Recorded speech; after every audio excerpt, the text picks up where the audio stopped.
Good morning, everyone. Thank you so much for great. My name is Kurasha Abdul, Executive Director, Institute, and it's a body that regulates education is very and question. First, running an institution that then you find it's important to know like the idea. Why this is what is then is glad is time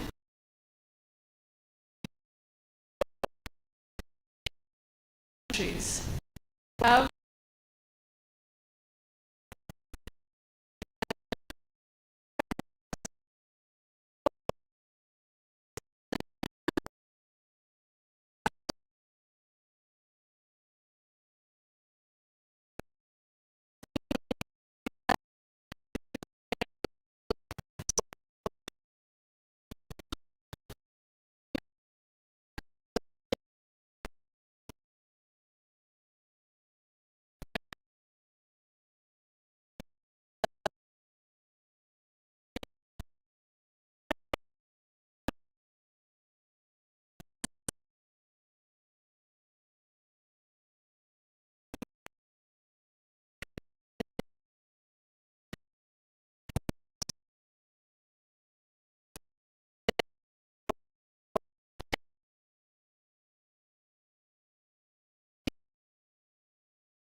now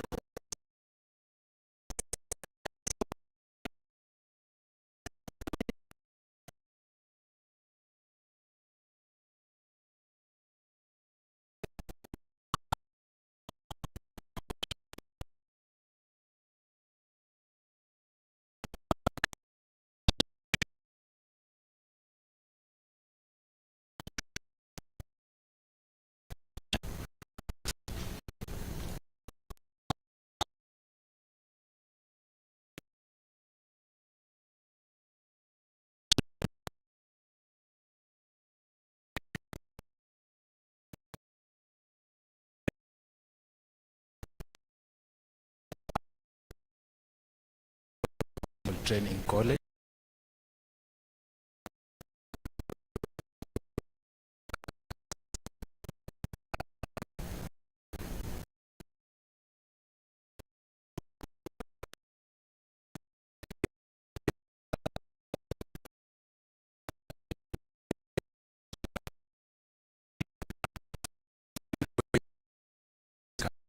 Curb this scourge. Indeed, it's a problem, and if we, as the procurement practitioners, of course, having support from institutions like Kism and more training and awareness, I think it's possible for us to curb this kind of a scourge. Thank you so much. Wow, big round of applause to Bwana Paul. Makofi yake tafadhali. Thank you so much. Thank you so much. And I appreciate the place of strategic direction. When you have that strategy, it's a roadmap. You're able to determine the steps you're taking into a future that you are well aware of and you can predict. What about you, sir? Your name and organization, and why do you think this event is important? Good morning to all of you. My name is Abdulaziz Bashir Duale. I'm a certified procurement and supply professional of Kenya. I am from National Council for Nomadic Education in Kenya, and this event is of importance to me because it aligns with my strategic goals in the supply chain management industry.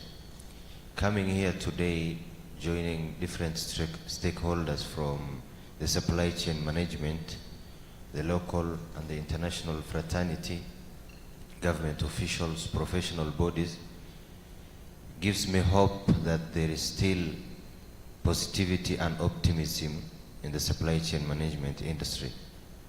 And as long as I'm alive, I'm assuring the supply chain fraternity that there is still hope. Thank you all. Abdulaziz, I love that. As long as I'm alive. Absolutely. That should be the spirit. The optimism, the positivity. Excellent, excellent. So still on your phones. Just check on your phone, check your phone, check your phone. We have a question via Menti. We are asking you, what are your expectations? Micro and small enterprises, to learn more on procurement opportunity, learn and understand what happens behind the scenes and how it moves our country. The growth of commitment to strengthening supply chain governance and professionalism and alignment with national development goals. Witness the launch of the Kism strategic plan and create a network with mentors and mentees. The growth of Kism as an organization and empowerment of procurement personnel. To see the SCM launched, the Kenya College of Supply Chain Management. Get to understand better the strategic path Kism is taking into the future. Future of procurement and supply chain, clear vision and direction. Keep the comments coming. 33 minutes past 9. Once our chief guest comes in, we will kick off. Thank you so much for your contribution so far.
So we've explored some of the expectations. And in the spirit of learning, the screen please. In the spirit of learning, we have Donald with his team from JKUAT. Of course, they'll be listening in.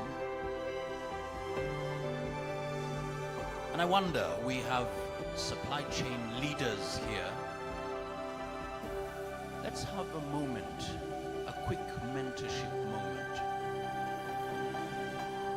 As a supply chain leader, you've been in the industry for quite a while, what's that best advice you can give to upcoming leaders so that we're learning?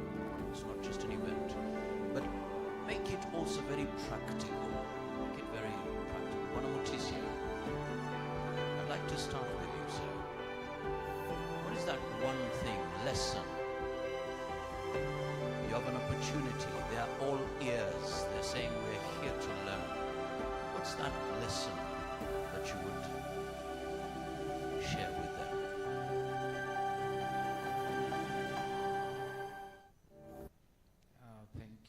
Thank you very much. My name is Harley Mutisia. I'm a supplies practitioner.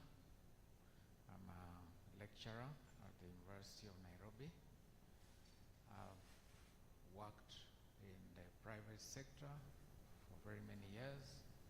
I've also worked in the public sector.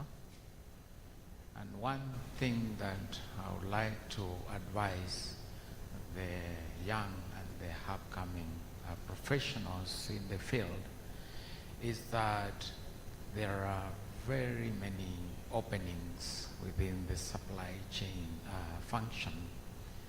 As a practitioner myself, I've worked in the transport department, I've worked in fleet administration, I've worked in distribution, I've worked in logistics, I've worked in warehousing, I've worked in procurement, I've worked even in customer service. And all these opportunities are available to any upcoming professional.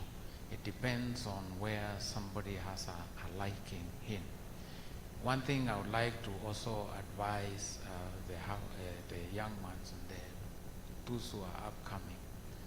As a board member of Kenya College of Supply Chain Management, we offer also courses that would actually bridge the gap between that knowledge gap that exists in the market. Because again, someone would like to get into a profession, but you discover that they lack that professional accreditation, that professional attainment, and that we offer at the college.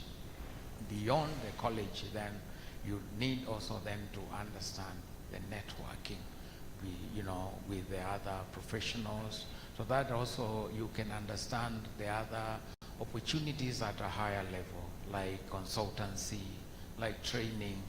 There is so much that exists in the profession of supply chain. Thank you very much. Wow, Bwana Mutisia, makofi tafadhali. There's so much. There are many opportunities according to your liking. And at the same time, opportunity to learn. They say we're brothers. I don't know. But I know. I'll be patient. As students there listening, from your experience, what would you tell them is the best advice, lesson that you've learned? Thank you very much. My name is Benedict Kema, General Manager, Supply Chain Function with the Kenya Railways Corporation. And briefly, supply chain is not a field for faint-hearted people. This is a profession that requires a man who is strong or a woman who is strong at will in what they do.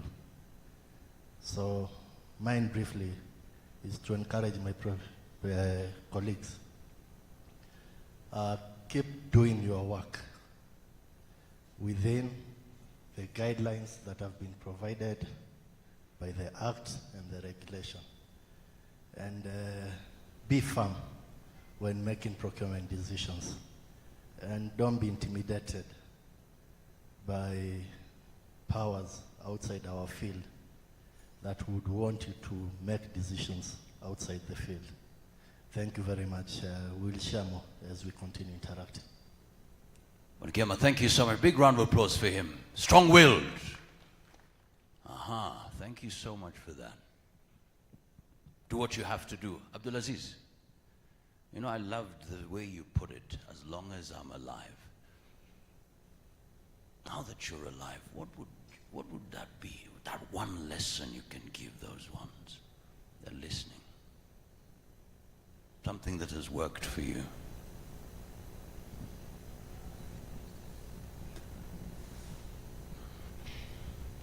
Good morning again.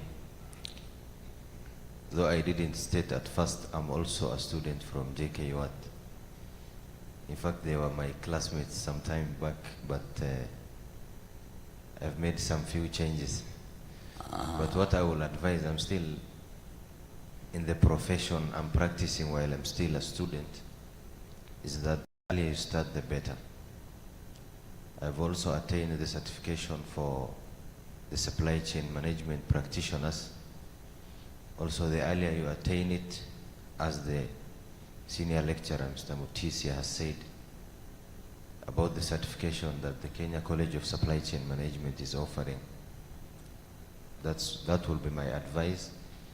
The last and the third one that I will advise everyone, including the students and also my elders in the profession, is that the few that I have seen from procurement and supply chain management, it's not for the dim-witted. It's a very vibrant profession that requires a lot of energy and strategy. That's why we are here. So let's not be dim-witted and let's be vibrant. Thank you. Let's not be dim-witted. Let us be vibrant. I love that. So, by the way, it's open. If you feel you have that burning lesson, look, technical team, this particular event is being streamed live, is it? Fantastic. So guess what? In the next 20 years, you can go via YouTube, right? YouTube, you can watch this particular video. And guess what? What if you share that powerful thought? Guess what? You're not just sharing it to somebody here. You're touching lives, as many as those who will watch. So if you have a lesson, just put up your hand. I'll get the microphone to you. Go ahead. Your name? Good morning, everyone. My name is Beatrice Kuske. I'm the supply chain manager in Kengen, which is a state corporation that generates power.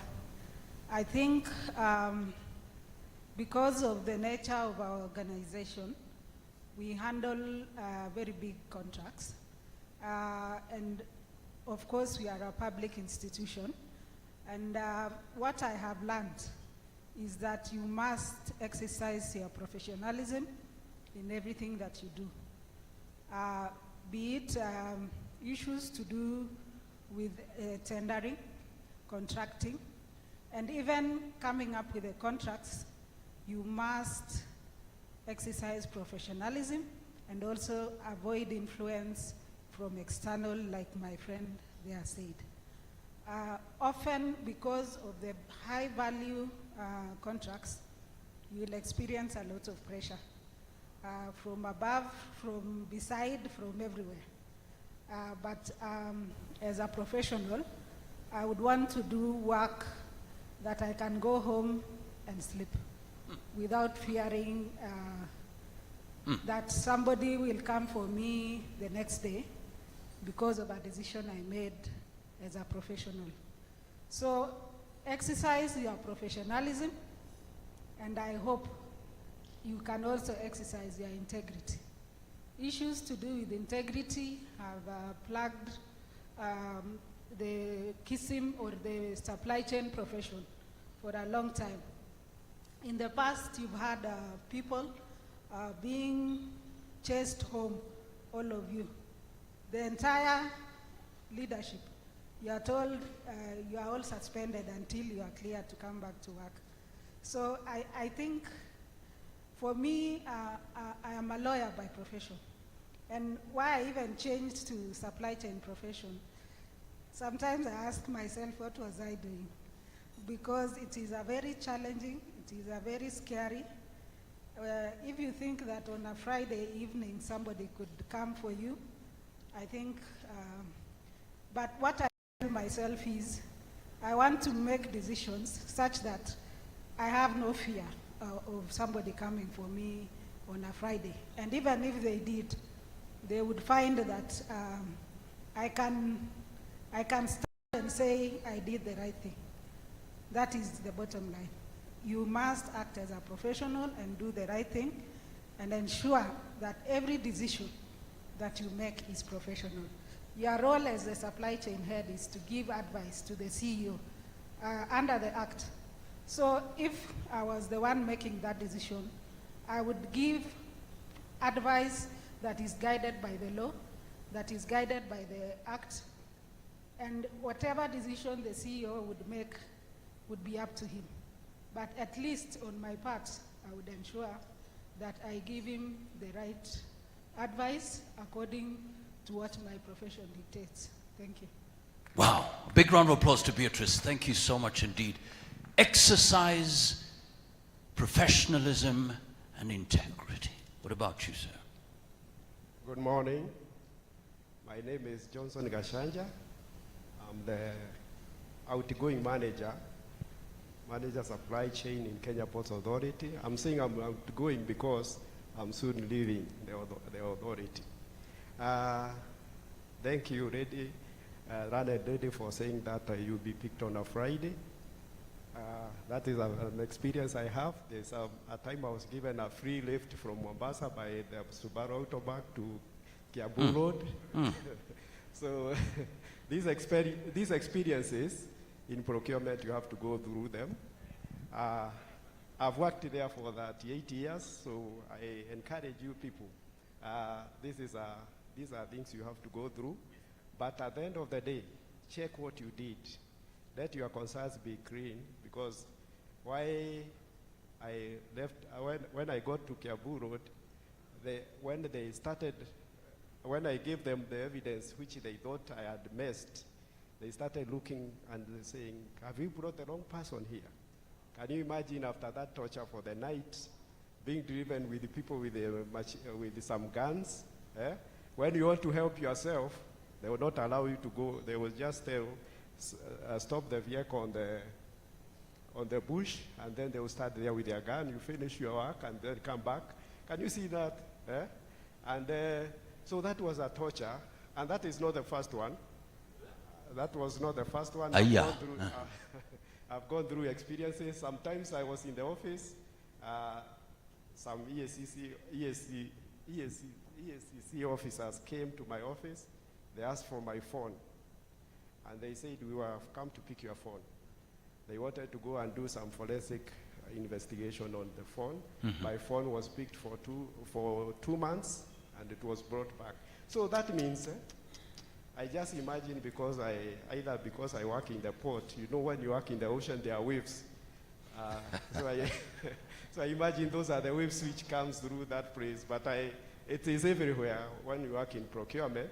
But at the end of the day, as I leave the organization now, because I intend to become a consultant in procurement, those experiences will help me. And what I can tell people in procurement, currently, even as I've heard on procurement from the past, there is a lot of changes. And you people must also keep on changing, and also changing your tact. You don't play the football the same way after 5 years. You have to learn the tact. So as procurement people, you have to change the tact. Currently, there's a lot of political interventions in procurement, particularly for big tenders. For big tenders, you either have international international interest or political interest for big tenders. And even if it's a World Bank project, you find there is a lot of interest because of the money involved. So what do you do as a procurement profession? You need to be firm in the decisions you make, and you should not fear to have a divergent views from your accounting officer. You have to accommodate. Some of the times I've been chased away. You go, you tell him this is not possible. He tells you, can you leave my office? Whoa. So those humiliations, that means more so is you need emotional control. Emotional control. When you go home, you don't feel like you've done the wrong thing. Because you know some people, there's one lady who went to the accounting office and he was chased away. He came to the office crying. So he was asking me, what do I do now? This man, you know, is a senior guy. He can mess me. But I've told him the right thing. You know, so those are the emotions you need to have emotional control as you deal with the procurement issue. So those people who are joining the profession, be ready like a soldier, ready to fight the battle. The battle is very tough. But you see, the soldier does not fear when the enemy is in the next row. He has to look for a way. How do I strike this enemy? Absolutely. So that is my take home, and I wish you well. Wow, makofi tafadhali Johnson Gashanja, thank you. Wow. And I love that. Personal experiences, please, if you have those, just put up your hand. We'll want to appreciate some of those lessons coming through. Any other, thank you so much. There we go, there we go, there we go. Okay. My name is Dr. Purity Mwirigi. I have a wealth of experience in supply chain, and my conclusion in all this is that since we are all members of supply chain, whether working the profession, you need to exercise your power of influence, and that will give you what you need. Wherever you are, whether a supplier, a consumer, whoever you are, exercise your power of influence. Otherwise, Director of Substreams Limited, where now I exercise my power of influence through empowering others to do the right things along the supply chain so that we can impact not only our organizations, but the world at large. Our impact must be felt from wherever we are. Currently, my impact is felt through sustainability. I'm a champion in that area, and there is so much that we are giving back, because if you think sustainably, you'll be able to achieve all that we desire to achieve with supply chain, value for money, efficiency. You make a lot of savings, not only for yourself, but also for the organization, for your family, and the world at large. So that's what I can encourage. Wherever you find yourself, exercise your authority, that leadership. Give leadership by doing things differently. So thank you so much for giving me an opportunity to attend this. Dr. Purity, just a question. I'm looking at Isaac. Isaac, you good? Yeah, you've spoken about exercising your influence and authority, and maybe Isaac, I don't know, I'm just using your name. Somebody might say, you know, I'm just a student, I'm just starting, I have nothing really. What would you tell them? Okay. I teach students at various levels. The university, I do capacity building, and the message is the same. As a student, how can you exercise your power in that area? So you evaluate yourself, know your strengths, your weaknesses, and threats, and then what do you aim to achieve? What do you aim to achieve? It's leadership in maybe an area in supply chain. Are you getting me? So you become the best. What will stop you from scoring even A's? I teach students, and my students hardly fail. Wow. People have challenges with projects. Remember, they are like the fourth forms, Sometimes I supervise over 40 students and they all finish their projects and they are good. So wherever you are, I'm sure there's a subject known as leadership in supply chain management. You learn a lot of tips on how you can stand out. You have the power to influence the entire supply chain. But it all boils down to your attitude and your goal. Where do you want to go? So if you don't have an answer about that, you'll be lost. As a student, you must know, why are you taking that course? I've asked some students and they tell me, my dad told me to choose this subject. My mother told me to choose this subject. Others tell me, I'm told there's money in supply chain. But money doesn't rain, doesn't come down like rain. So you've got to stand out. So that's what you do. In fact, the students have the greatest power to influence the world. Wow. We need researchers to find solutions as to why we are not delivering, why there are issues of integrity, all that in organizations. So you have a lot of power to change things. Yes, that's where the power lies. Wow, thank you so much. A big round of applause to Dr. Purity. Thank you so much. And by the way, Bernice, are you here? Fantastic. If you have any questions, okay, please go ahead and ask some of the questions. Please, I'm moved to come to this particular person. You won't believe this. I missed a plane. And this particular lady moved me from a missed plane to a chopper. You know, I don't know how that, I say it's God. But what, Esther, please talk to us. Some of the big lessons you've learned. Good morning, team. My name's Esther Kamutu. Happy to be here. I have practiced in this field over 20 years. And I can tell you, as my friends and colleagues said, I echo their statements. This is not a field for those who are not strong. You will face challenges, but I keep on encouraging us. Do the right thing, even if no one is watching you. Let your focus be clear and your decision be clear. Stand on your final decision. Don't be shaken, and you will move forward. I keep on asking our students. I'm a lecturer in JKUAT. My team is here. This is just but partial team. They are over 200. And I keep on asking them, what drives you to take this course?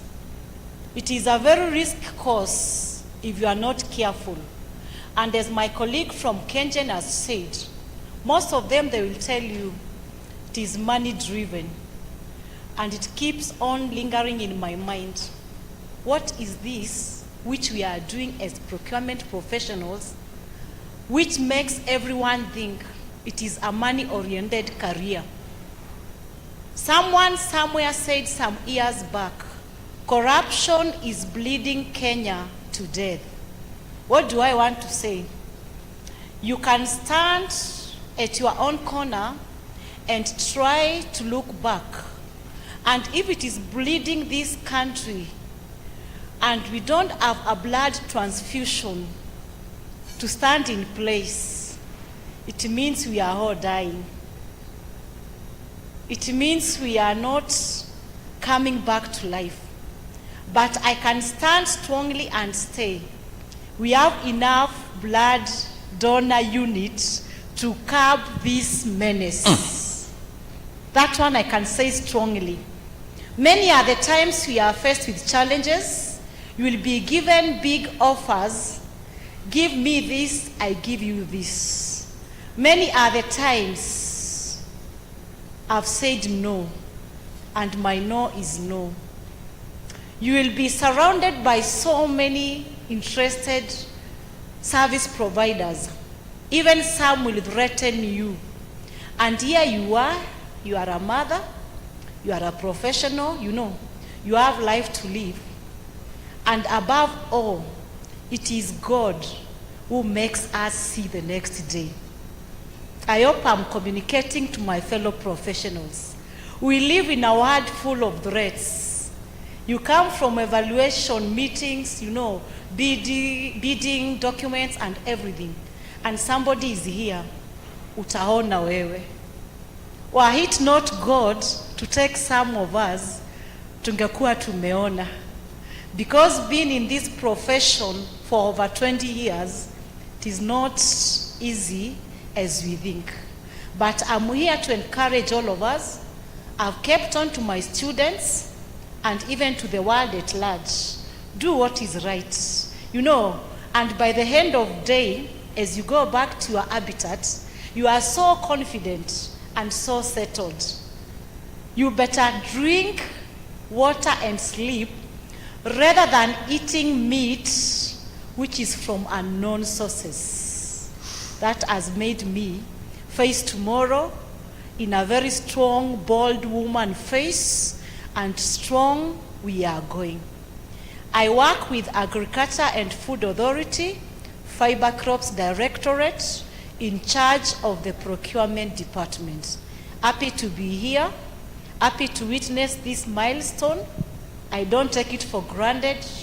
We are setting the pace higher and higher. Thank you. Wow. Thank you so much, Esther. Celebrate you. Wow. Do the right thing. Even if no one is watching. Drink that water. But don't dare eat that meat that is from unknown sources. Any other ideas, thoughts, experiences? We want to build ourselves. Thank you so much.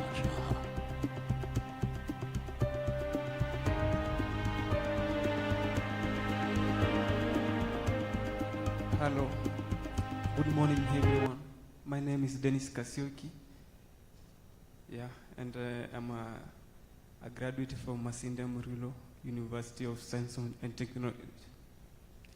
Today, I am here to basically know how strategic is this plan in regard to youth. Senior lecturer here, Bona Mutisia, has said that there are many opportunities for the young population. But we find that young people are missing even the, basic opportunities like even internship, volunteer. You see that I call them invisible opportunity networks. If you are not connected, you'll never have that chance to have any premier placement wherever. So I'm here today to network with these high-profile people here and understand the place for the young people. Thank you. Wow, thank you so much. Bona Dennis, right? Thank you so much. Thank you so much. A very particular question there. Bona Mutisia has walked out. But I loved that statement, the invisible opportunity networks. Okay. We want to make them visible, Dennis. Okay? And I want to make that happen right now. Because I feel you. I feel you. I feel you. Right now, let's just be upstanding, please. Let's just be upstanding. Let's just be upstanding for the sake of Dennis and many others who are feeling there are invisible opportunity networks. Now, Dennis, I'm on your case. This is what you're going to do. You're going to walk towards, let's just walk around and spot somebody who is dressed in the same color as you. Just walk around, walk around, walk around. That means you have to walk out of your table, your seats. Find somebody who is dressed in the same color. Red, red. Blue, blue. Come on, the blues. You gotta catch up. You gotta catch up the whites. The whites. Find out who that person is and their biggest lesson ever in their business. And and if possible, exchange contacts. Wow, this is beautiful. Hey, camera. Look at this color. Look at this. This is beautiful, man. This one. Come on, let's focus on that. That's a beautiful one. Find out who they are. Wow, you can take the selfies as well. This is good as well. Come on. This is good. I'll give you about 2 minutes. Find out who that person is. How can you connect even further? Exchange business cards, numbers. It's okay. Take 1 minute with that person. Walk to the next person. This is a networking opportunity as well. Dennis has challenged us. Let's make those invisible opportunity networks visible. So let me give you 2 minutes.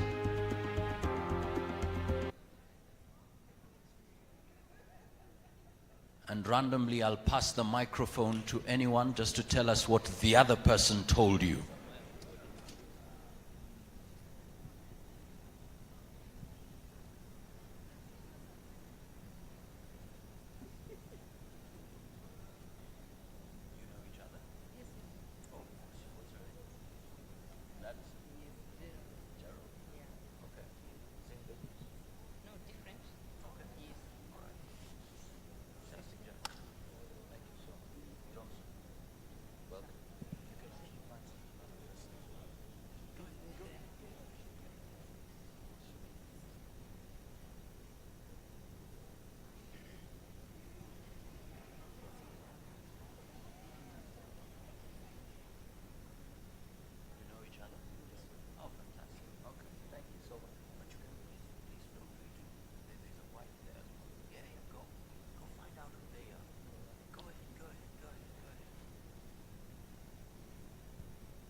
Currently? Well, right now we are online. Yeah, the Royal Voice. The Royal Voice.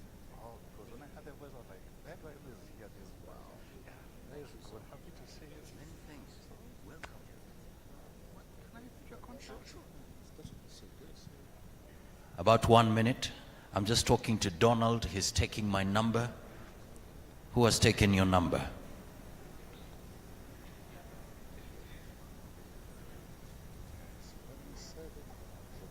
That's okay. So 1 minute to go. 1 minute to go.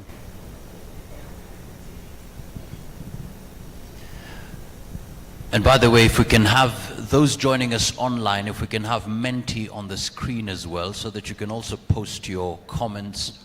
Tell us something about what you do as well. We'll be glad to highlight that in this networking session. But thank you so much for being here.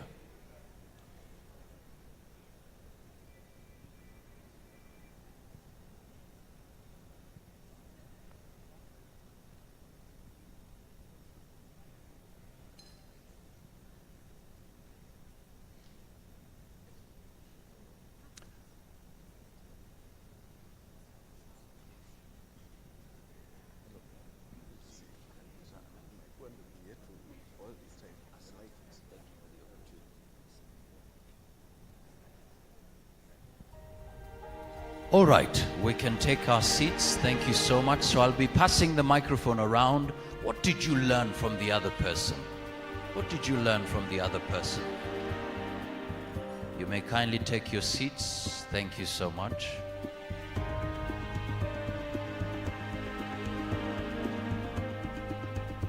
What did you learn from the other person?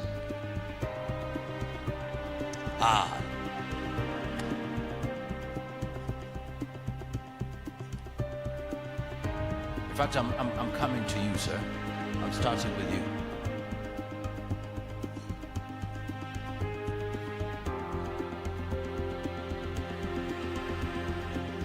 may kindly take your seats. So let's listen up. Let's listen up to some of the comments, ideas. So let me start with you. Camera, please. Tuzungumzie bana.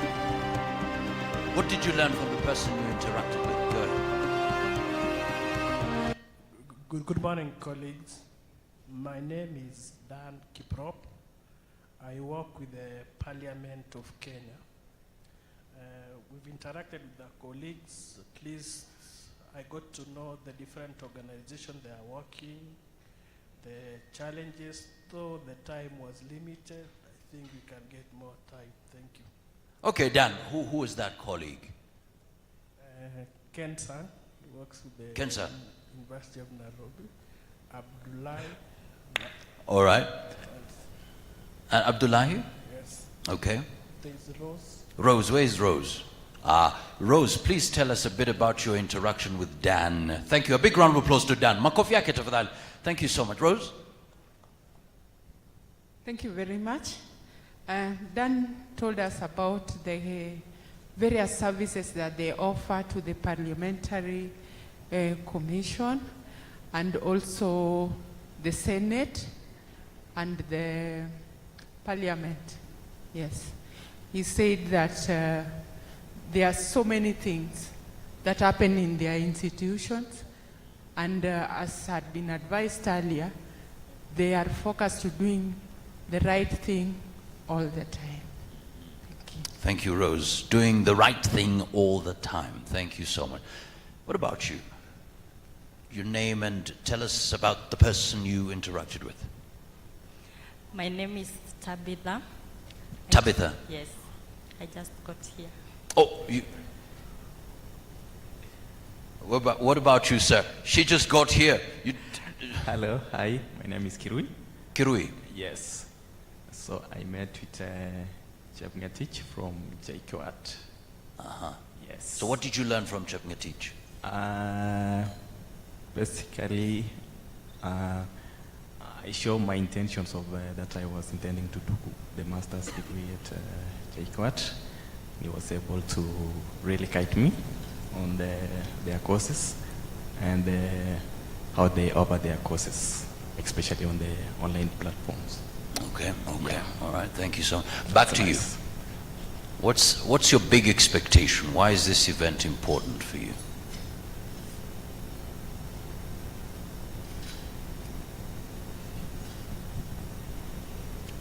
I want to learn more. Yeah. To learn more. Thank you so much. Makofi yao tafadhali. Thank you so much. We want to celebrate. And by the way, the reason why we do this is there is something you can share that can make a difference. And sometimes because maybe of our backgrounds or what people have said about us, we hold, we don't share.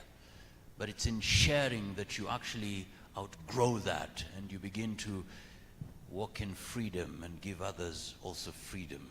Talk to us, your name, and whom did you interact with?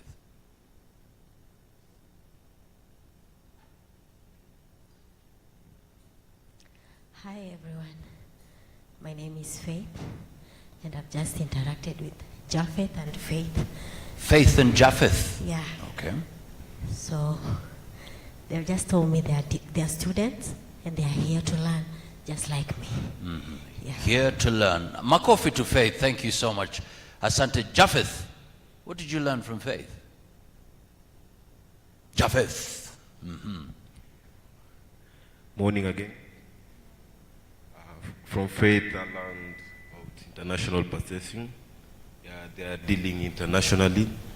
She said she's from Aziza Global.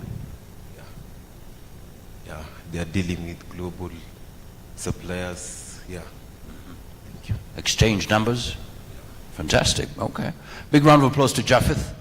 Makofi yake tafadhali. Thank you so much. Ladies and gentlemen, part of this engagement is so that we create that network.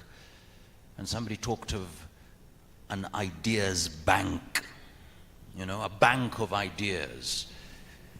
So when we meet here, we've heard from Johnson Gashanja, we've heard from Esther, We've heard from Dr. Purity. These are great experiences and ideas. What about you, sir? Your name and whom did you interact with? Thank you. My name is Felix Sabur. I interacted with Mr. Ashene, and we were discussing on how to have a plan for the students, because currently I'm the President, Supply Chain Student Association of Kenya, and the main reason why I'm coming to this event is to know what plan does the Institute has for the students. You are launching the strategic plan 2025-2029. Do you have in mind the students? Or you don't consider the future supply chain? Thank you. Bueno, Felix, thank you so much indeed for the thoughts. That's why we have the Kenya College of Supply Chain Management, purely focusing on students as well. So thank you so much. Let's look at some of the comments that came in via Menti. Do we have Menti there?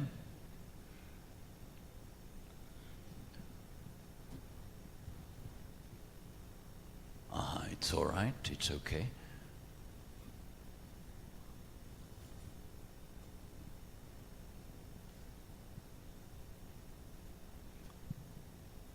But in the meantime, sir,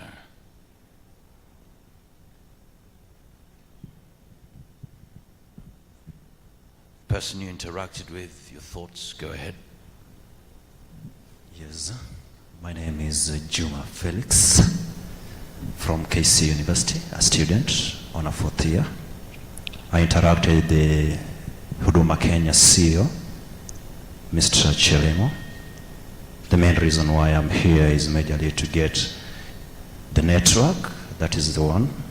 The main thing is to build your network. As it is always been said, your network is your network. So that's the main aim.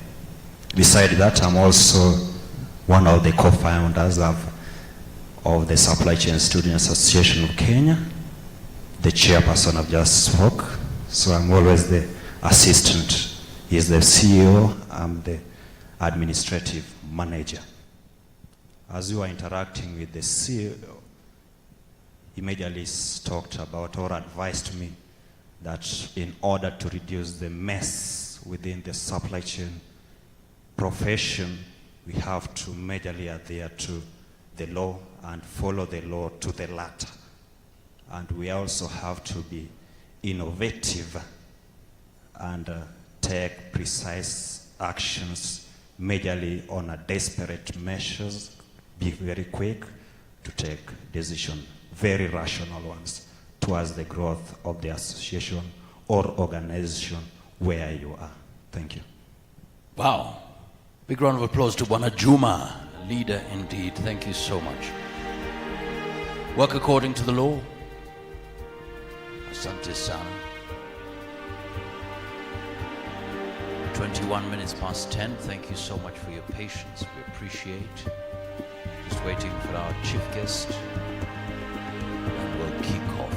If we're able to check Menti, are we able to do that? All right.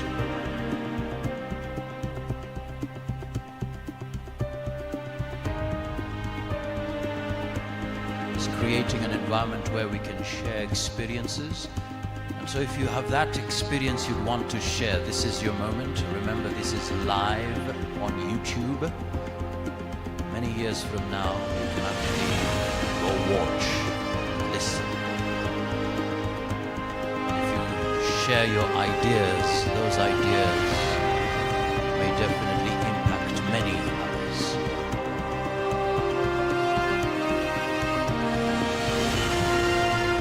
Yes, sir. Talk to us. Why this event is important for you, and did you participate in the networking session? Oh, it's all right, but you can share what you think is very important. Why this event is important. Go ahead. Good morning. My name is Mosongo. I'm an advocate. I represent Kism and also I facilitate as a consultant in the trainings.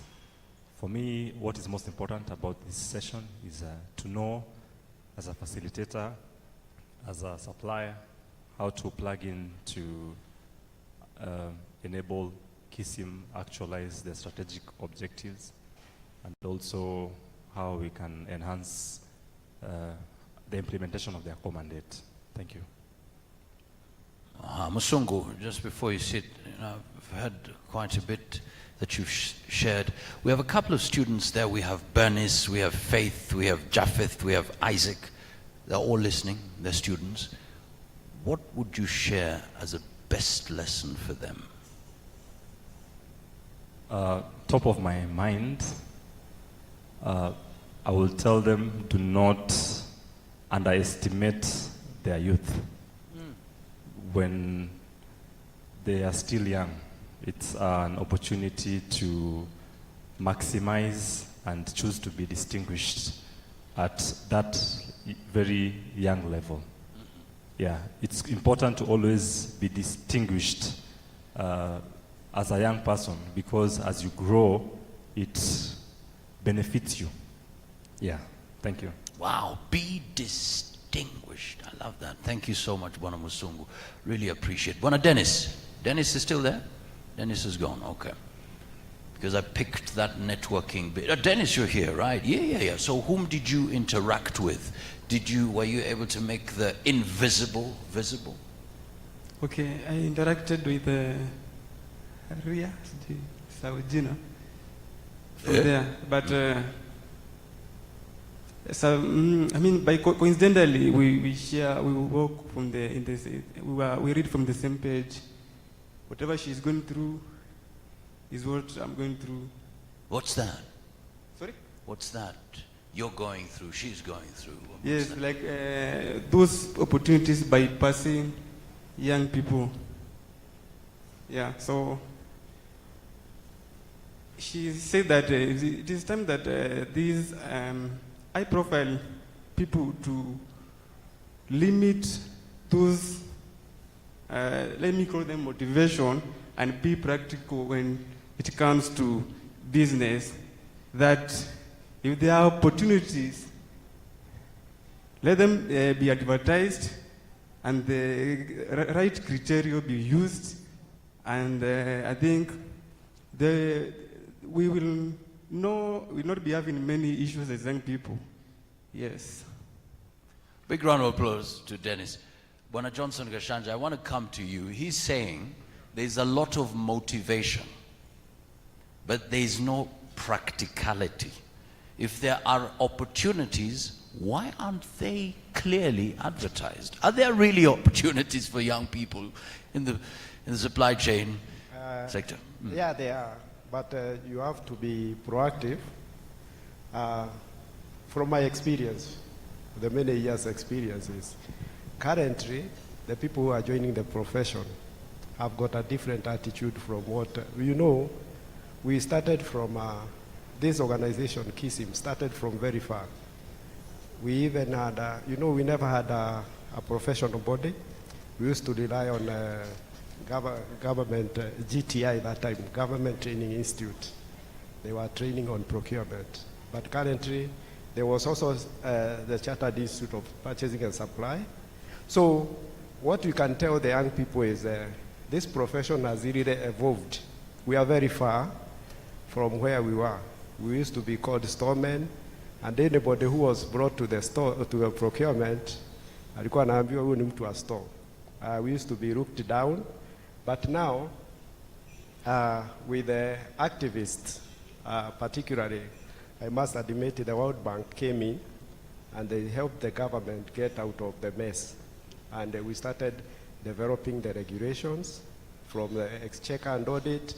I have a friend here called Musungu, he knows all this, Alex Musungu. We came from very far, for those who are young. So even to see me studying this after that 8 years, it's not an easy thing to be in procurement. And you can see what you have passed through. So there are motivations, because if there is no procurement, what happens to the organization? Who do the buying? It's like a doctor or a soldier. If there are no soldiers, who will fight for the battle for Kenya? Who will defend the country? So you should not lose hope. You see, the problem is with the young people we have now is they are really impatient. As I leave the organization, I've left young people, and they are very impatient, and also they are bound down to peer pressure. Because when they see somebody, like me, I've worked for that 8 years. If I have a good car, that is a struggle I've done. But young people joining, they want to become like now, some of them are really fighting to become my man, to take my post. They don't care about the learning process. You know, you can get a degree, but when it comes to practice, it's a different thing. Particularly in procurement, it's not an easy thing. If you are given, you can't be, I'm saying like a pilot. In my company, we have pilots who drive the ship. You can't give somebody a ship to drive it out of the port. He has to know how to navigate. So likewise, the young people, learn how to navigate and be patient too. You get somewhere. Sorry, I have to share this. When I was employed in the port, those that 8 years ago, 1987, I had finished my A-levels, and I joined the port. First, I had to do cargo handling. Cargo handling, can you imagine? And cargo handling means that donkey work, dirty work, to be where I am now. But you see, just because you have a degree, you feel like you want to become a manager, and it's not easy. That if you become a manager, yes, but to sustain and emotion, you have to. When you are cooking ugali, there's a lot of things you have to cook it so that it becomes ugali. So likewise for the young people, please be patient. Even like now, I had one interaction, though it's a secret. She was saying, are there internships in procurement? Are there employments? But you see, you have to show that you can be able to perform so that you are able to get to that level. So be patient, you get to where I am. Ogoji can confirm. Although he is just coming in, he is my elder. That's the reason why, old people, you might think they are fighting, but they are friends. He is my. So what I mean is, let's be patient. We will get somewhere. Mm-hmm. And we must admit that there's a lot of things that the Kism is doing to get to that level. At times I was thinking, should we have activists fighting for people in procurement, or should we have professional indemnity? Because there are a lot of risks in procurement. As you handle procurement, there's a lot of risk, because if you are handling a business of somebody, like in my place, and Kenyan can confess, they also have those mega projects or tanker projects which cost billions. How do you think somebody losing it? You see, in losing it will be afraid. And in procurement, when you have a bidding process, 50 people participate. One will win. The one who wins you pretend to be afraid. Even when you go to appeals board, you find the one who has won pretends to be afraid. But now you've developed how many enemies? 49 enemies. So, and even as you walk in town, somebody will see, this person did not help me. Are you getting me? Because they feel like you need to be helped. And in the Kenyan attitude that lazima nisaidiwe, huyu ni mtu wa kwetu, those are the culture which we need to break as we deal with and also I think the strategy we are developing should come up with how do we deal with those missing gaps in procurement, so that in the future, so that people can feel secure, even as you go through town after you have developed those enemies. You'll be able to be comfortable. You see, if there is a lot of risk, most people, those people who have got a lot of money also always have a gun. Because they feel whenever they're walking town, they have it, so that when you bring problems, they can deal with you. But now, in procurement, What are we going to do to make people secure and enjoy life? Because we have cases of people who have been murdered in procurement, and even in my organization I have a case where there was a big tender which was happening. Then this person, I think, was also not clever. He said that will be done over my dead body. Sorry to share this. This will be done through over my dead body. Because it was advised to do this, do this, do this. Then he started going out, you know, this will be done over my dead body. Somebody was sent to him. He was told, my friend, stop this thing. Stop what you are saying. Finally, I think now he is 6 feet under. So this risk, we must look on our way how to deal with the risk. I hope I'm not threatening people to fear, but be strong. Be strong. Procurement, as many people have said here, is not for the faint-hearted. I hope Ogonji can say something because... Yes, please go ahead. Yes. I always handle the matter to him. Excellent. We are talking about procurement, the risk, and what you can tell the young people.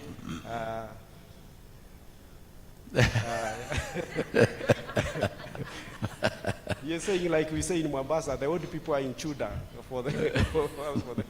Okay, thank you. Welcome. Good morning. Why is everybody so serious? You are surrounded with a lot of risk. Forget about the risk. There are several interventions that you can do. Procurement did not start yesterday. Supply chain has been plugged into it to enhance and leverage the various operations that convey the final product. So procurement is just a segment of that broader supply chain, but unfortunately, a lot of focus is on the procurement. And if you look at the Kenyan legal framework, it concentrates on this function more than supply chain. My question has been,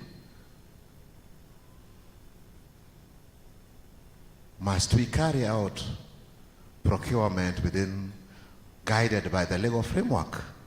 Okay. Just in a moment. A big round of applause to Bwana Ngoji. Thank you so much. Makofi yake tafadhali. Sorry for that impromptu cut. Our chief guest is already coming in. And I'd kindly request once he comes in, we can all stand just to appreciate his presence.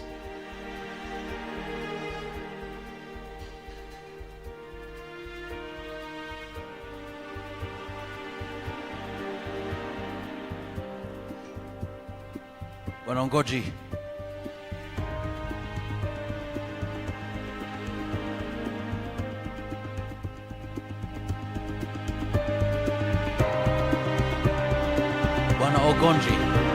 Bwana Ogonji, let's give you that time to finish your point. Our chief guest will be coming in, but at least we want to capture your point before he comes in. Go ahead. I hope I'm not being recorded. So, we are under legislation just to try to bring standards. But then, in spite of a lot of legal framework that has gone into procurement and to an extent supply chain, we still have several risks. So where does the risk in supply chain or procurement lie? Some, from where I sit, are embedded in the perception. Pure perception.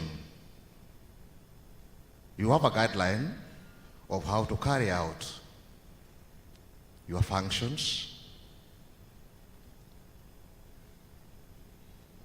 But the elephant in the room, this risk lies with what comes under, and we have to be very candid, instructions. Hello? Instructions from where? From above. When I look up here, I can only see my God and Savior. So there's nobody above here that is above the Lord. These others, then, how do we deal with them?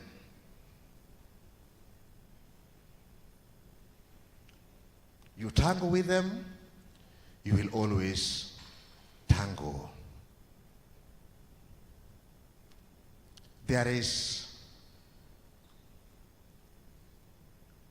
a virtue, if I may call it, in the service called, it's good it has to stop there, otherwise I would have said it as it is. All right, thank you so much. A big round of applause to Ogonji. Ladies and gentlemen, let's just be ready to welcome our chief guest.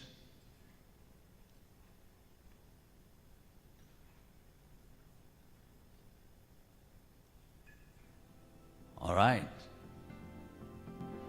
Let's be upstanding as we welcome our chief guest.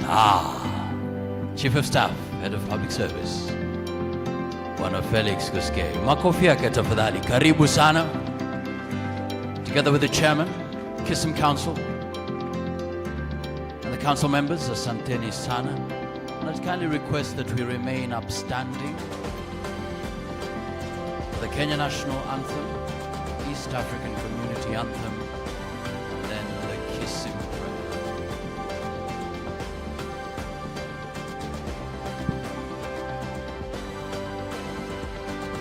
Thank you so much. Thank you so much. Our programs include ladies and Associate in Procurement and Supply, APSK.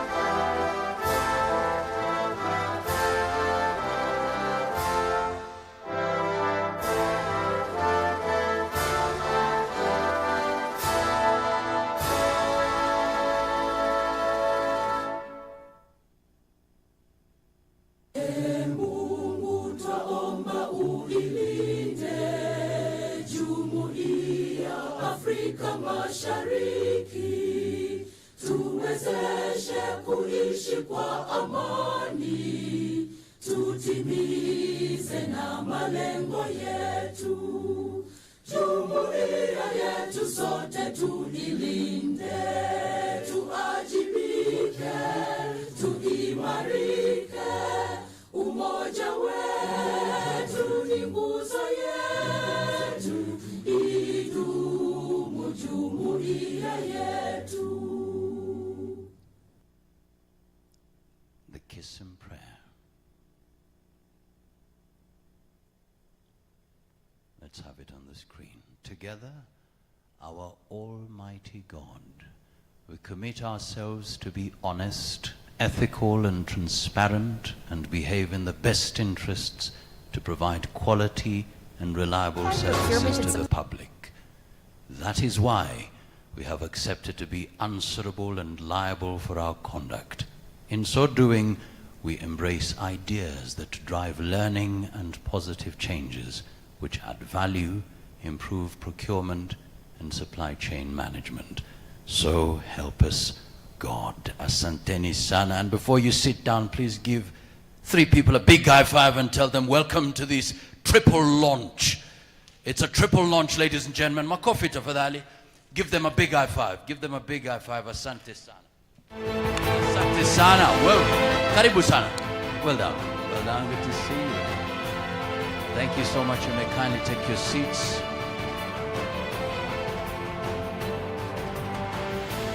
We're ready to begin. It's the triple launch. Thank you so much for coming. Let's have the screen ready so that we can start.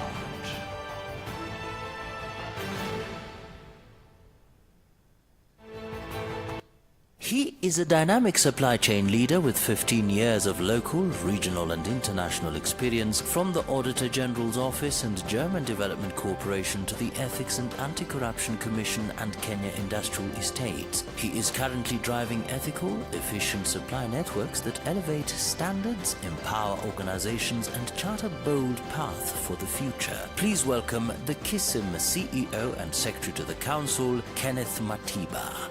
Big round of applause, please.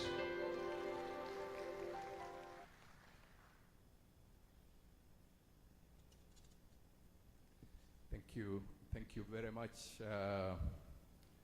ladies and gentlemen. Allow me to begin by recognizing the Honorable Mr. Felix Koskei, Chief of Staff and Head of Public Service, the Chairman of Kism Council, Mr. John Karani, MBS, Kism, and all chairpersons of our sister agencies and institutions present, members of the Kism Council, Mr. Jeremiah Ntusi, Mr. Moses Omondi, Madam Marianne Kuvochi, Mr. Makanda, Madam CPSP Jennifer Sirindi, Fidel Mwema, who is absent today, Mr. Enoch Kirungu, and finally, Mr. Enea Umuse. I also recognize the presence of the representative of the PS National Treasury, Mr. Eric Korir, who is also the Director of Public Procurement at the National Treasury. We also recognize the representative of the Principal Secretary, State Department for Roads, who is our partner. We recognize the presence of the representative of the PS State Department for Higher Education and Research, Mr. Frederick Ndabuki, who is also the Secretary at Administration at the State Department, all directors of state corporations present, all accounting officers present, the World Bank representatives we have with us, Mr. John Munyoru and Madam Susan Owor, and all development partners who are here. I recognize the presence of the representative of GIZ, the representative of the World Bank, the representative of the EU, and all our stakeholders who are present here. Ladies and gentlemen, good morning. Good morning once again. I'm just checking, is it still morning? I hope it is still morning.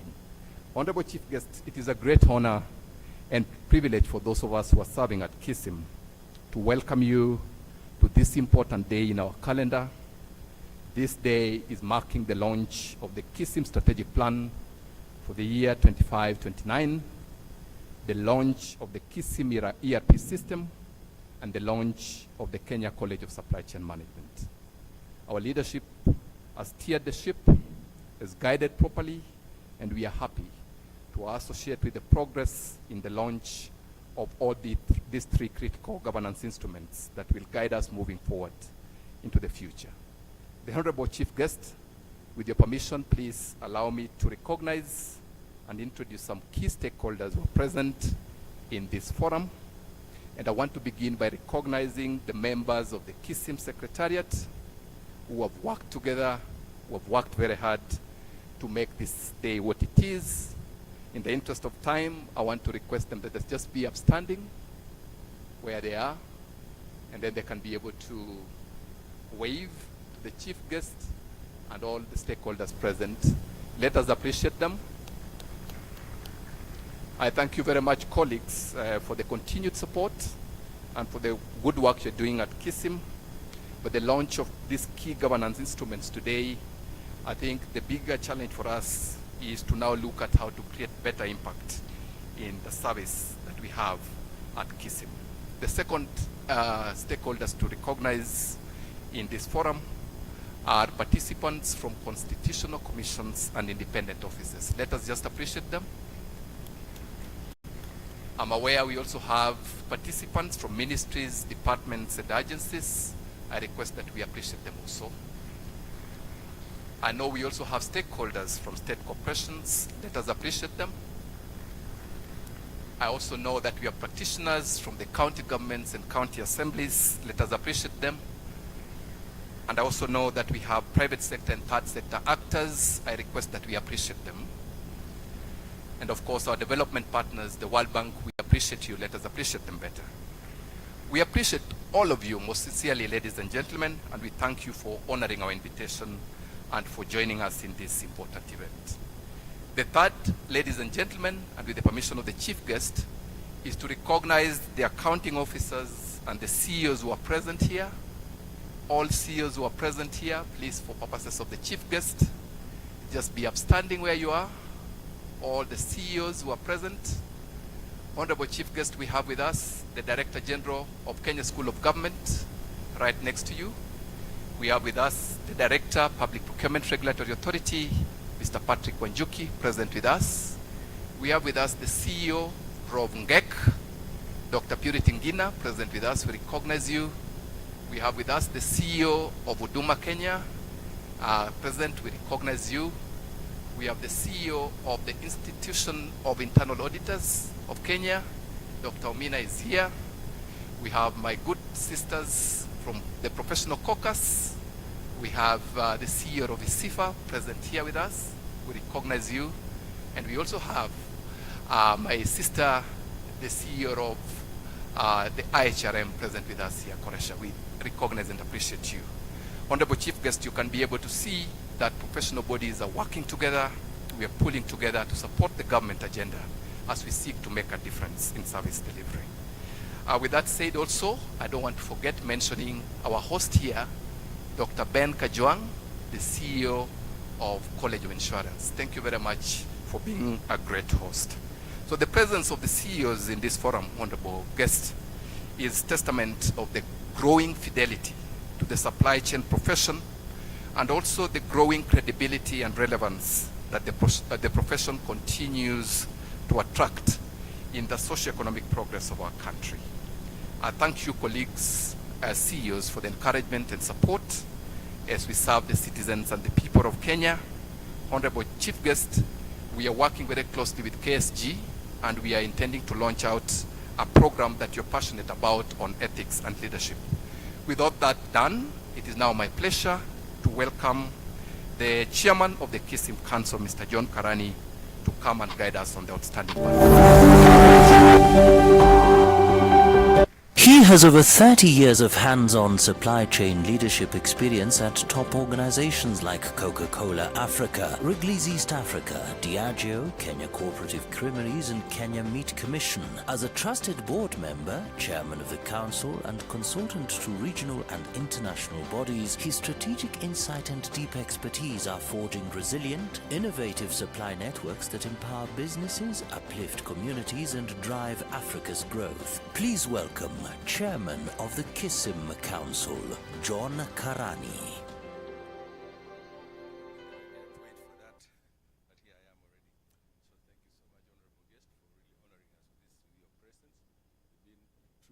Of this profession, and more importantly of Kism itself. So we thank you for that. I recognize your presence. Again, riding on what we have discussed earlier, recognizing Director Korir, representing the PS National Treasury, Director PPRA, our brother sister organization, Director Wanjuki, our other directors from who the CEO has already recognized. I appreciate you, and my CEO at Kism, we really appreciate the support you are doing to actually bring to fruition the vision of the council. Of course, we also want to recognize our Kism board, led by, I can see Dana Jele here, representing the chairman, Amos Ocheng. Karibu sana Bwana Dan. And I think the World Bank representative have been recognized. They have been great partners of us, Joel Munyori and Madam Susan Awor, who have been extremely steadfast supporters of Kism, and I'll talk about them later on and give them a chance. And finally, let me recognize my council members. I know my CEO recognized them. Council member Jeremiah Ndusi. Where is he? Okay. Jeremiah Ndusi is there again. Moses. Thank you, Moses Omondi. I specifically start with those two because they've been with me for the last 5.5 years. I don't want to say other things, but they've been really steadfast supporters of Kism. CM Marianne Karanja, where is she? There she is. All right, thank you. CM Jennifer Surindi, CPSP. She's right there. And I think Mark Kanda is somewhere here. Yeah, Mark Kanda. And then CM Fidel is on the way coming. Good. Today, The DG is actually here in two capacities. The DG PPRA is also our council member in himself. Let's appreciate the DG. Thank you so much. Excellent. Thank you so much. Again, let me really appreciate all of us that have made it possible. Our secretariat team. I keep saying our Joel Manoru has been extremely supportive, and I'll give that chance to him to say something later on. Let me specifically extend a warm welcome to our members who have been extremely supportive. We called all of you. Some of you came all the way from Homa Bay County, you know, to grace this occasion, which is I call a 3-in-1 launch, and to just tell you where we have come so far. As I was hearing when Mokazi asking people in the morning, what is your expectation? I picked a lot of things about what our members expect of the Institute going forward. So let me also just say the progress today is a testament of the journey we have traveled, and I was happy to hear Linda telling me, Linda Musumba, that you've been seeing our journey, and I hope all of you are seeing that. We are basically transforming Kism into a truly professional member-driven institution. The ERP system is a testimony that tells you that we used to take 45 days to renew membership. Now it's going to be instant, online, and you'll get your membership right there and then. Our college is actually, again, a landmark milestone that we are here to launch as a testimony to talk about how can we professionalize supply chain beyond academic qualification. How can we add value to our members? And that's the essence of the college. The milestones have been realized under a dedicated leadership who have recognized just now, and of course the execution of our leadership, of our management team, without whom we cannot make it happen. So at this stage, let me actually ask my council members. Let me start with CM Jeremiah, who is actually just come and say a word of Jambo as she talk to us about. He's been the lead in the strategy, and now he's doing audit, but I think he's the one who is our host today. Karibu CM, 1 minute.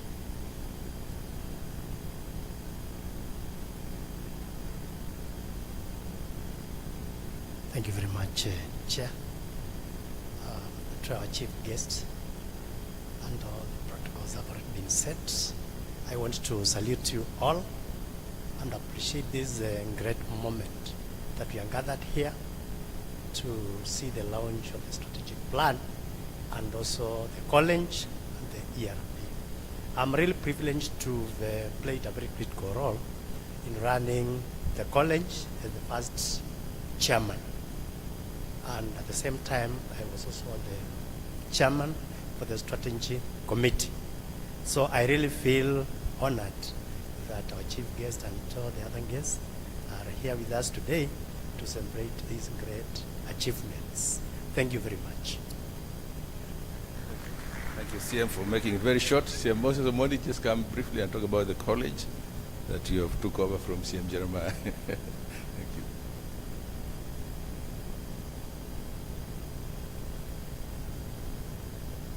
Thank you very much, Chair. Good morning. Following all the protocols that have been established, mine will be very brief. I'll speak about the college, but also quickly about the registration process. I think I'll start with the registration. I've been the chair for the registration committee for the last 5 years or so. And the key thing when we come to the launch is that we started an Excel sheet, worked through those processes, got the support from World Bank. I think they inquired on one of the 3 areas that we needed support. One of them was the automation, and they gave us the support. And as rightly been said, we now are able to generate e-licenses, e-certification, and e-membership cards instantaneously. So that has been a big milestone running through the last 5 years. Secondly, I'm also chairing the school board, and key thing is that we've just taken over. We have an ambitious target of trying to onboard about 2,000 students this particular year. Is a stretch target, but we believe we'll be able to do that. But particularly happy and honored to be here to launch the school and the registration system in furtherance of professionalism in the Institute. Thank you very much. Let's appreciate CM Moses.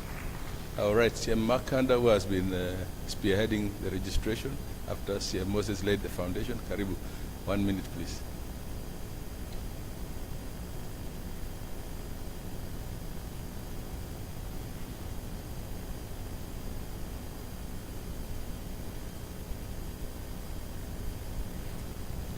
Our chief guest, Honorable Felix Koske, all protocols observed, our key stakeholders who are our members.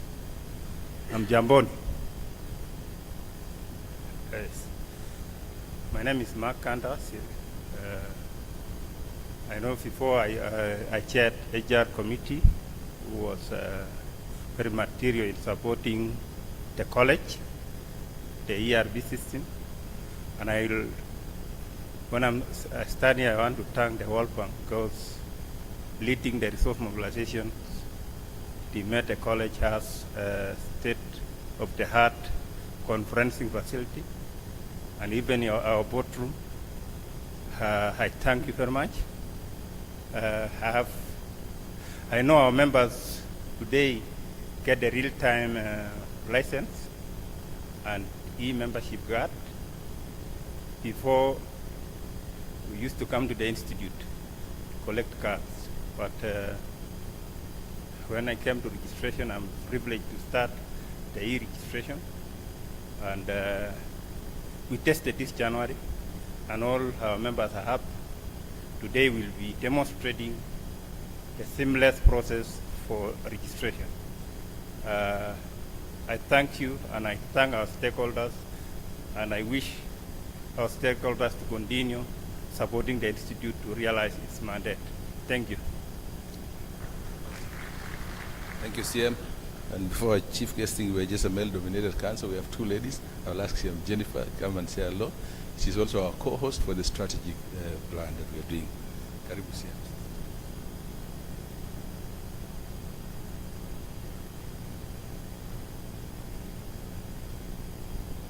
Thank you, Chairman.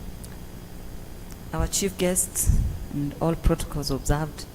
Let me take this opportunity to again welcome you as the host, being the chair of the strategy committee, having taken over from our very able CM Jeremiah. And one of the things going forward that I'm really glad that even the chief of staff is here to witness is when we launch a strategic plan that speaks to an industry-led curriculum, because that's where we want to go. Kism as a regulator has a mandate beyond the college. It has a mandate all over the country to ensure that even what is taught in all our colleges and schools is relevant to the industry. So I'm glad that Chief Guest you're here as the Chief of Staff and Head of Public Service, so that even the public service is going to be one of our biggest consumer of this strategic plan as we look forward to a curriculum that is industry-led. Thank you very much, members, and karibuni. Yes, CM Rian Karanja, please come and say a word about especially what we are doing to revamp PSC. Speaking to what CM Jennifer just said, she took over from CM Jennifer by the industry-led curriculum.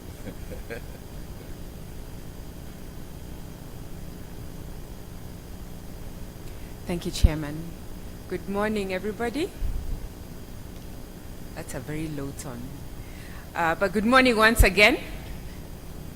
Awesome. So, our chief guests, and with all protocols observed, my name is Marianne Karanja. I chair the Professional Standards Committee. It's really wonderful to see you all here today. And especially as we launch our strategic plan, I'd like us to refer to our core values.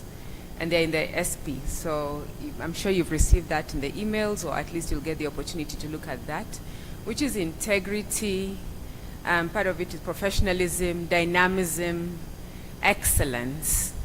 And if you look at the SP, the strategic plan really is our platform or our base upon which we are able to enable all the members to achieve that continuously and to demonstrate that, the core values.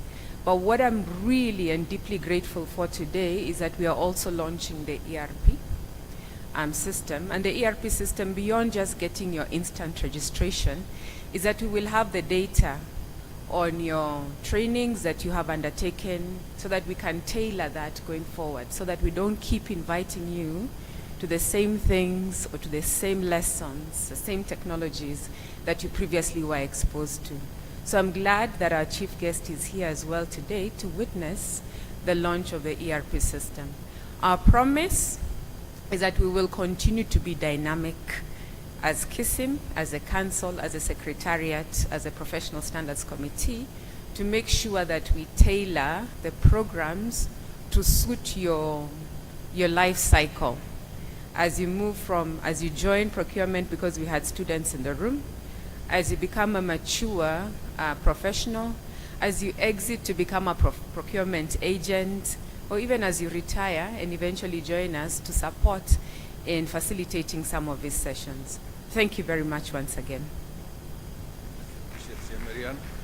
Thank you so much. I thought it's important that you hear the voice of the council members who are here, and also what they have been doing for the least time. So as our chief guest, it's important at this time to, in a small way, enumerate what we've been able to do in the last retiring plan, which is taken from 2020 to 2024, which was really our first strategic plan as a substantively elected council. So, and it was really been a challenge from what you've told us all the time, telling us, I'm not feeling you, I'm not hearing what you're doing. Those words just keep ringing in my mind. I hope you're beginning to feel us as a professional body and also as a profession. So just to reiterate a few of the things that we've been able to do in the retiring plan under review is really saying we've been able to operationalize Kism. That's our firstborn child. And the Kism board chair, represented here by Dana Jele, will testify that we've really been able to develop a world-class curriculum. I call it global, taking world-class best practice and contextualizing it with our local environment. Today we have students across the region, actually about 10 countries now, and over 77 colleges, registered institutions offering CPSPK and also the other professional. So we've got people from Angola, Southern Sudan, Somalia, Burundi, Rwanda, Somaliland, and growing. That tells you that we become a truly regional center of supply chain excellence. And I always tell my brother, Professor Nura, we need also a center of supply chain governance across this region. So we've also brought in, for the first time when we came into office, a CPD calendar that ensures that you don't just go to class for the sake of it. You actually become a continuously relevant person by earning CPD points that makes you continuously relevant. In line to that, we also had our members cry when they said the prices when we came in, chief guest, in 2020 were around 90,000. Today they're at 65. We've maintained at 65,000 to ensure affordability, to ensure at least that our cost is not out of reach for many people, but also having virtual or online webinars for those who cannot afford, and also creating in-house programs for those who are able to actually who are not able to go to the hotel session. So we've also been able, in 2022, we were actually able for the first time develop electronic voter registration. That was transformational. Today you can vote from, like what my colleagues here, Moses said, from Isebania. I can see my brothers from Wajir here, all the way from Lodwa. They were able to vote from the comfort of their homes. That is transformational. We used to have every election done here in Nairobi, and that was not right, that we continue making people ferry buses all the way to Nairobi to do elections every 3 years. It is now decentralized and fully automated, courtesy of that process. We've grown our membership as we were coming in here. I told the chief guest, we've grown. Today we are over almost 26,000. That's a big number, from coming from below 5,000 in 2020. Today we are over 25,000, almost 26,000. We attribute this increase, chief guest, actually to your letter that you gave us, the circular you gave to all, directing all that all procurement and supply chain professionals must be members, registered and licensed by the institute. That transformed the game. And on top of that, as I saw Linda there, we recruited a compliance officer who also is enforcing compliance.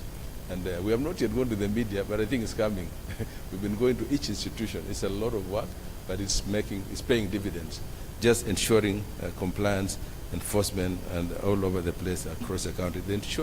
The aim for that is to ensure that anybody doing supply chain work in any sphere of influence, whether private or public sector, are registered members of the institute. That tells me that although we have 26,000, we have the capacity of getting up to 50,000. We're just halfway that much, and we are working on that. So the other thing we've done just to do that decentralization that I just talked about right now is open regional chapters. And I think I want to appreciate Huduma Center team. Our CEO is right here from Huduma Center. He's been a great supporter for us as Kism. We're the very first professional body to leverage on their footprint to ensure that we have Huduma centers enabled, Kism enabled Huduma centers where they give us support at their places in the various counties. I can assure you we'll go across all the 47 counties with your support on CS. We launched the first one recently in Lower Eastern in Machakos, which is really meant to support the members there, leveraging on our footprint as the Huduma footprint alongside our own regional members that are there. I'm also very happy, and this is a challenge again that I attribute to Head of Public Service who challenged us. When will we recognize senior members? We are finally here. Our fellowship policy will now enable us to recognize and award outstanding men and women, professionals who have made an impact and continue to make a significant impact and contribution to the supply chain profession. And I assure you, Honorable Chief Guest, we know that you're actually fully deserving of that award at the right time. We also took the challenge you gave us, Honorable Chief Guest, to find a mechanism for handling the many senior professionals who have not actually gone through the academic process. And we're the very first institution that have now launched what we call the recognition of prior learning, really to help us say, these people that are working, especially under the National Treasury, Director Korir is here, how can we enable them to become bona fide members? They know the work, they know the job, but they don't have the requisite academic credentials. So that's why we launched our first time professional body, again, in line with the cabinet policy. We're the very first professional body to implement recognition of prior learning. We already have the assessors, we already have the people going through the program, over 45 applicants actually under review. We have also been able to launch, as I was here in the morning, Makazi was asking what's your expectation. We had to do one very important thing, mentorship, internship, and coaching policy. We launched that one in 2021, 2022. We need to really ramp up that because there's so many people graduating from universities, but they don't know where to do, what to do, or where to go. So we want to create a pipeline, and CM Mariania has been a champion in that, in supporting our upcoming professionals to navigate the tumultuous terrain of supply chain management. We have also, of course, been able, again, critically during this retiring press, I've talked about automation of the legislation, but CM Marian will tell you what we've been able to do, again, and CM Jennifer. With your support, Honorable Chief Guest, we had our very first, we have actually gotten what we call key CPD calendars annually now that are anchored in our CPD program. And one of them, which was launched actually by the Chief Guest himself, right here at Olesereni Emara, was the annual Heads of Procurement Forum. This you initiated actually 3 years ago, and that has been going on. It's now become an annual program, and I think you are there. Yeah, you can clap your hands. Yeah. Again, with your support, Chief Guest, last year we had our first women conference where we had about 211 participants. This year we had almost 1,000 in Mombasa. Again, we really thank you for that. Thank you. I can see my sister Beatrice Koskei from Kenya is really helped me that. She's been a real passionate about that. And then we've also done our annual program called the Annual National Dialogue. Here is a forum where we call all, not just professionals, other actors in the chain, CEOs, and I think MDs and other people from the county governments, to just come and reason together. How can we ensure supply chain is impacting every sphere of influence? That has been a real game changer. Last year we had about over 1,000 members actually in attendance, and that's continuing. This year we'll be launching for the very first time, Chief Guest, a specific program aimed at the county program. We call it County Congress, which is really aimed at addressing the unique needs of our members in the counties. I've seen my brother all the way from Wajir here, and we said these guys at the county governments have unique political and other challenges, especially when governors change. There's a lot of things that happen in the process. So we are going to having our first county congress this year. We've also been able to, in line with what we call emerging needs, health supply chain professionals.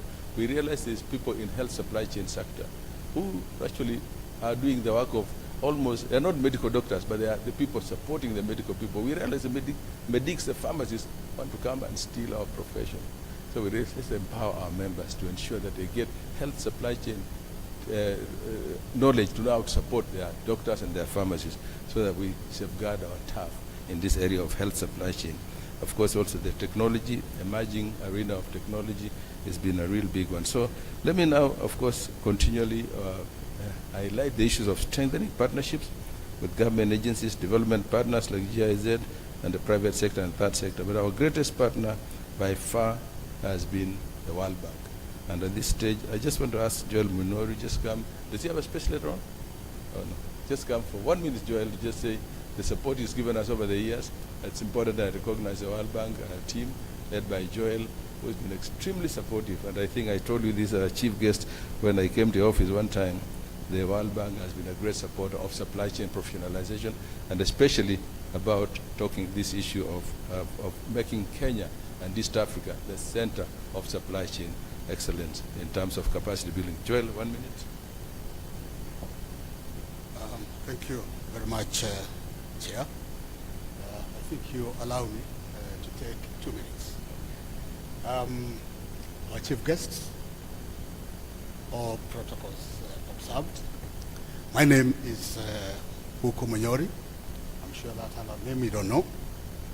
A procurement professional and a Kenyan by birth.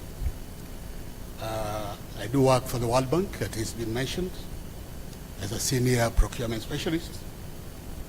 And I am a friend to the Institute and also to the procurement fraternity in general. I'll be giving a few remarks on behalf of the World Bank, who has been a partner in the successes that we are celebrating today. Now, a lot has actually been mentioned about the World Bank support to the Institute and to the procurement space in general. But I'm here with my colleague, Engineer Susan Awar, who is basically the real financier. For me, I'm simply her spanner boy. Now, having said that, I think I would want to mention just a few things. And I would like to state, or to start by stating that as a global institution, the World Bank recognizes the fact that public expenditure is a key government policy tool, and good procurement practices are a major determinant of its effectiveness. In the light of our mission of reducing poverty and boosting shared prosperity, the World Bank Group has an interest in steering good public procurement practices, one that combines value for money, efficiency, transparency, and integrity in all its client countries. Over the years, the World Bank support to client countries in strengthening national procurement system has taken several forms. Now, this involves strengthening the full set of institutional arrangements, among them the rules, norms, and procedures, both formal and informal, that govern public procurement, as well as human and other resources, and the ways in which they are organized to undertake public procurement. Globally, the World Bank primary focus has been to develop better procurement capacity and improve public procurement system through targeted and deliberate use of its investment rating and development policy instruments. Now, reforms, chief guests, in public procurement started way back in 1997 following a World Bank-led procurement assessment review, which identified weaknesses in the existing public procurement arrangements at the time. And the findings of this report led to the enactment of the Public Procurement and Disposal Act of 2005. However, public procurement should not be measured merely by formal compliance with procedures, but also by the achievement of development and other policy objectives. Now, 4 core elements of procurement programs that can bring about direct positive bearing on public service delivery, results, and performance include the following. 1 is the consolidation, completion, and harmonization of the legal framework. Number 2 is to have a well-structured and well-managed procurement system featuring appropriate procurement structures within procuring entities. The other is modernization and application of procedures that promote more effective and responsive public procurement systems. And lastly, professionalization of the procurement workforce, which is essential for effective modern procurement systems, including capacity building and development. Now, the letter, Chief Guest, is the subject of the World Bank support to Kism. Other notable World Bank support on procurement reforms, if I do mention this, our Chief Guest, includes, number one, the assistance in the procurement and in the development and operationalization of Public Procurement and Disposal Act of 2005, as I mentioned. The World Bank also did participate in the establishment of the first Public Procurement Regulatory Authority, which was the PPOA, and whose first director was a member of staff of the World Bank. We have also supported the procurement space in addressing corrosive and uncompetitive practices in public procurement through collaboration between PPRA and Competition Authority of Kenya. We have also supported the collection, use, and disclosure of beneficial ownership, information and data. We have also, in the process of supporting assessment of the public procurement system using MAPS methodology. We have also supported the development of sustainable public procurement policy and also the development of and rollout of the electronic public procurement, EGP. Finally, in terms of our support to Kism, the training, capacity building, and professionalization of procurement workforce. Now, if I mention on the professionalization aspect of procurement workforce, the World Bank partnered with Kism in 2019 in the delivery of quality training programs on procurement at the World Bank Finance Operations, an initiative that has gained traction, attracting many countries across the region. The MOU that we signed with the Kism is intended to strengthen the procurement capacity of government staff implementing World Bank finance projects, in addition to building the requisite trainers and facilitators capacity within Kism established law of practitioners. The World Bank support has also been extended to strengthening Kism's institutional capacity to enable it to deliver its regulatory mandate and serve and respond more effectively to practitioners' professional and career training needs. The World Bank is also committed to strengthening this partnership further and will be exploring new areas of support and collaboration in the coming months. Finally, on behalf of the World Bank, I would like to take this opportunity to thank the government for its commitment to undertaking procurement reforms and transforming and modernizing the public procurement system in the country. A well-functioning public procurement system is a prerequisite for economic growth, effective public investment, and an enabler for efficient service delivery to the citizens. I thank you all. Asante sana. Let's appreciate Joel one more time. If you add what he said, he's supporting not just Kism, he's supporting PPRA, he's supporting at the National Treasury with the Sustainable Public Procurement and the EGP program. They have been a great partner of the supply chain profession in Kenya. Thank you so much, Joel and your World Bank team. You're the spanner boy of Susan. Okay, I get it. As Joel has told you, over 15 countries have come over here since 2019. Over, I don't know, about 5,000 across the region have been coming to Kenya just to be trained since 2019. That tells you we are really set to become the regional center of supply chain excellence. Again, another key partnership I must mention, Chief Guest, is with the collaboration we've had with the judiciary judiciary themselves have been a great supporter in helping our disciplinary committee, which has now executed over 45 cases and over 100 cases are being processed with the efforts of promoting professionalism in supply chain. However, Chief Guest, I must admit that, as in the words of Nelson Mandela, he says that in the long road to freedom, which you must all read, I can only take a moment here to rest, to steal a view of the glorious vista that surrounds me, to look back at the distance that we have come. But we can only rest for a moment, for freedom comes, or leadership comes with responsibilities. We dare not linger because the long walk is still here. So we must keep on aiming higher and higher. In the words of my director, I can see DG here, who was my schoolmate in Stare, tells us that Lenge Jew. We must continuously aim higher in enhancing professionalism, in taking professionalism to the next level. What brings us here today, again, Chief Guest, is really three things.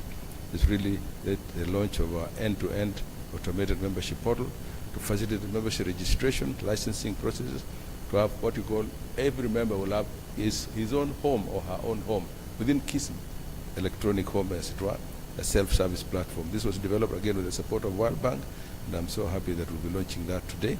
Again, we'll be launching our Kenya College of Supply Chain, we've talked about earlier on, and most importantly, our school is also right here too. Despite all these milestones, again, I keep saying, we cannot just rest on our laurels. We cannot sit back and say things are done, because we have learned a lot of lessons that makes us know that we have to continuously elevate our game. So this strategic plan, to give you a quick summary of what you already have on the detailed plan in front of you, is aimed at empowering supply chain professionals through registration, licensing, training, discipline, and regulation of sustainable and ethical practice. That word sustainability keeps recurring because it's what we are doing with the World Bank. Sustainable public procurement must cascade across all institutions. Our vision is anchored around being a model institute for competent and ethical supply chain professionals. And as Marianne already talked about our core values: integrity, professionalism, synergy, dynamism, excellence. These are the key anchors of our strategy, which is also anchored in the national development frameworks, and especially our Kenya Vision 2030, our BETTER program, which is a key anchor, and continuously going on to the medium MTP Plan 4. Honorable Chief Guest, ladies and gentlemen, for insightful understanding of this and appreciation of these particular programs that we are launching today, I would now like to invite the CEO to give a quick overview of these three things that we are launching today before I come and take us to the closure of my speech. Karibu CEO.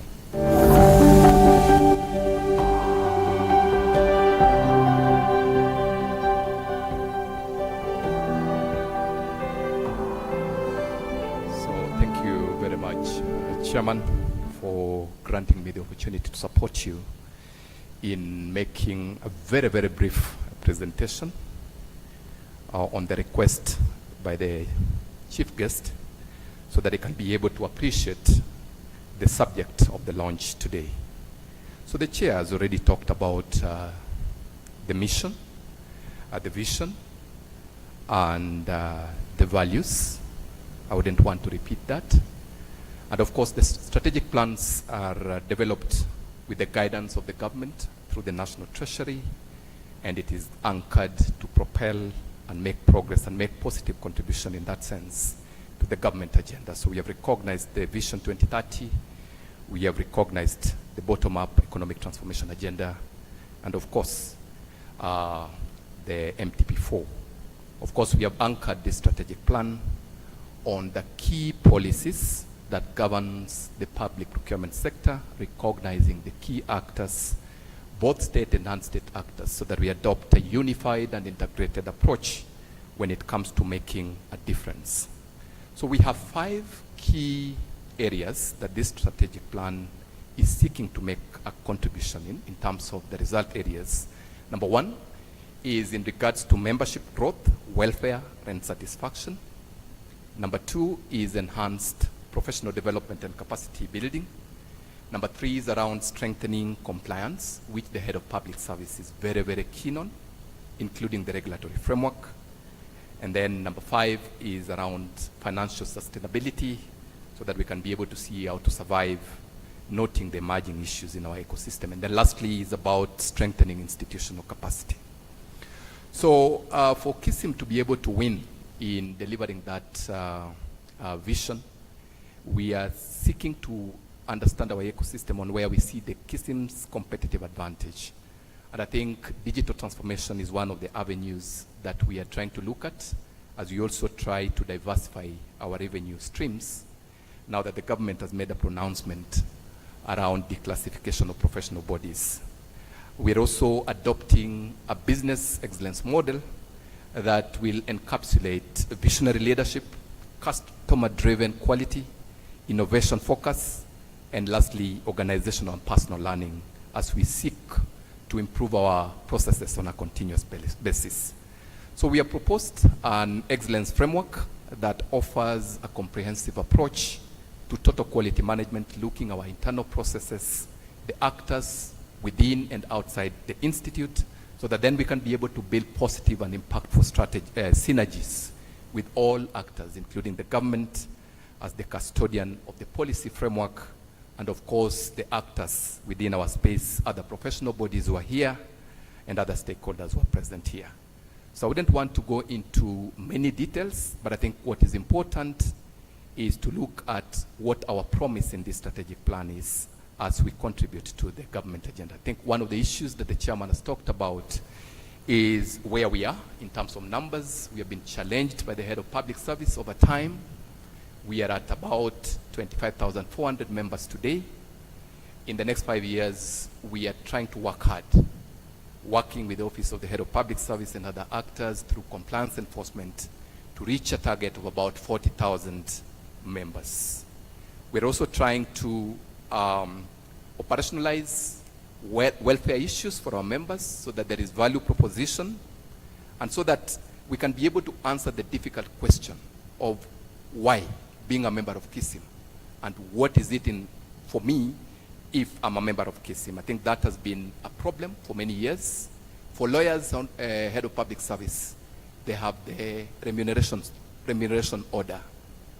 For Kism, we have been having a practicing license that as a private practitioner, I cannot open a shop in town. So we have, in this strategic plan, for the first time proposed to come up with what we are calling the scale of fees, so that we can be able to empower professionals, and then they can be able to then know what to charge for the private practices that they may want to have outside there. The chairman has already talked about the regional chapters. We operationalize 9 regional chapters. We are the first professional body to work with Huduma centers to open our regional chapters. We want to scale up this to all the 58 Huduma centers in the country. And then to retain the members that we already have on board, we have a target of ensuring 100% retainance. And to understand them, we intend to take stakeholders' perception surveys so that we can be able to pick feedback, including from government, on how to enrich the product that we present to our members and also create impact. Of course, the issue of automation has been talked about. The issues of supporting our members from a structured basis in this particular plan, we intend to have the Kism Foundation. Honorable Chief Guest, our sister institutions like KASNEP have a foundation. And for you as a senior leader and a mentor to many and a leader to many, we are operationalizing the Kism Foundation so that we can also be able to give an avenue of supporting young professionals as they come on board. We're also trying, taking cue from your directions, Head of Public Service, on matters of governance, ethics, and integrity to curate a leadership program. And that's why we have with us here Professor Nura from Kenya School of Government to operationalize a strategic leadership program at the Kenya School of Government so that we can be able to support supply chain professionals. We are also trying to build a research and consultancy hub at Kism Towers so that we can also be able to create opportunities under this strategic plan. We are trying as much as possible to enforce compliance, to breathe more life and impact in the circular that you issued, so that only people who are duly registered and licensed are able to practice. So we have been given a target by the leadership of 100%.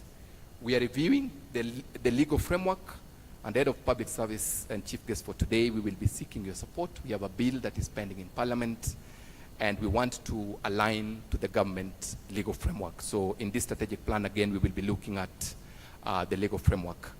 In this plan also, we have empowered issues of disciplinary. The chairman has already indicated that we have received support from the judiciary for the first time in the history of Kism. Up to last year, we had handled only 2 disciplinary cases. We started disciplinary proceedings last year. We processed 44 cases conclusively. Right now, we have 116 cases that we are dealing with, and we think this is the right way to go. We have signed MOUs with actors in the justice space, like EACC.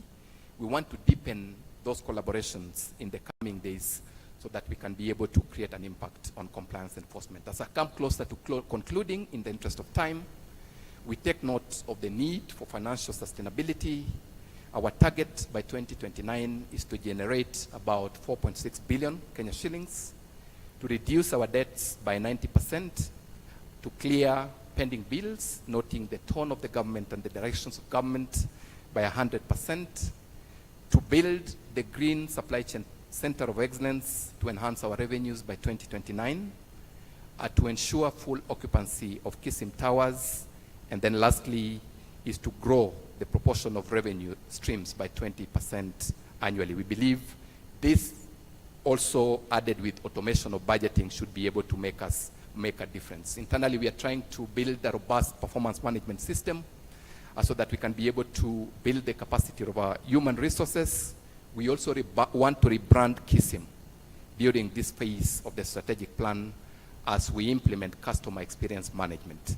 So I don't want to go into many details, Honorable Chief Guest, in the interest of time. For us to realize this dream, we look upon the government support. We want to work with all stakeholders, and we trust and believe that this strategic plan will be able to take Kism to the next level. We have invested in resource mobilization to be able to realize the dreams therein, and we take note of the tone of government when it comes to the fight against corruption, and we will be working with all actors to realize that dream. I want to stop there and thank you for the opportunity.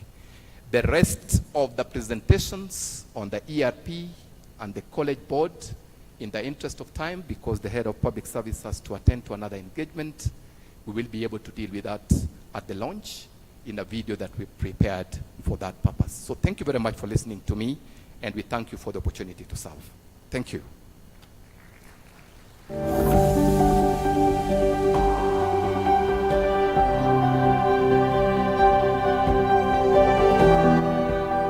Chief Guest, we thought it's important to tell you all these things.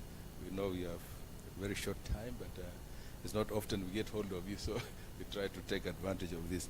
I just want to tell you also that one of the things we've achieved in the last 1 year, and also the plan for the future, is the recruitment of 7 key directors, including the CEO seated next to you. They are actually about 1 year old, all of them. That is actually part of strengthening our institutional capacity to execute all these dreams that we have here. Because as a board, there's a role for the board, which is only to give strategic oversight and governance, but you need executors. And that's why we say, let's invest in strengthening capacity at the institute to actually make it self-sustaining. CEO just talked about this, but I wanted to reiterate the issue that we now have our own Pan-African Center of Supply Chain Excellence. We got 5 acres land in Kilifi County from the governor, His Excellency Gideon Mungaru, who gave us 5 acres to just build a Pan-African Center of Supply Chain Excellence. Yeah, that's when you clap your hands. Yeah, that's a major milestone. It's actually positioning Kism as a truly Pan-African Center of Supply Chain Excellence, because, and this was actually, I must say, a challenge that was given to me by Joel Munyori. He said, Chairman, you always bring all these people to Mombasa and you leave all the money in the hotels, half of it. Can we do our own place where we do our training, our accommodation, one-stop shop for all supply chain excellence? So thank you so much, Sir Joel. And I can see my friend from PFMR will be reaching out to you, the other Joel, for more money and support to do that. So thank you for that. Again, we already had a lot of institutions coming to Africa to actually benchmark with us. And I can tell you that's actually a world-class thing. South Africa, Ghana, Nigeria, Malawi want to see what are we doing. So I appeal to all our stakeholders now as we come to a close to help us in the co-creation and co-implementation of this delivery program. I'm confident, again, with the leadership team that we have and the Secretariat, we'll achieve that. As a way of going forward, Chief Guest, I just wish to really help us. Again, thank you for the support so far, but we need more support. The declassification journey, of course, means that we have to do many other things differently. We appreciate the government's efforts to reform state corporations, and notably all professional bodies being declassified to make them impactful, efficient, and responsive to service delivery. Our request, therefore, is that the process should not vacate the mandates that are for these institutions to continue retaining, strengthening actually our mandates. As long as we retain our mandate, we'll survive.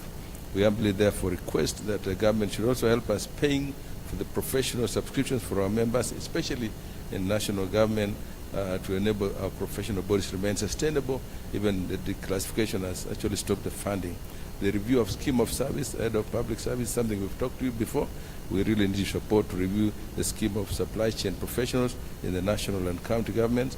And our director here from PPD is somebody we have always said he needs to become a DG, Director General, or one day appears, hopefully, because that's actually what will elevate supply chain.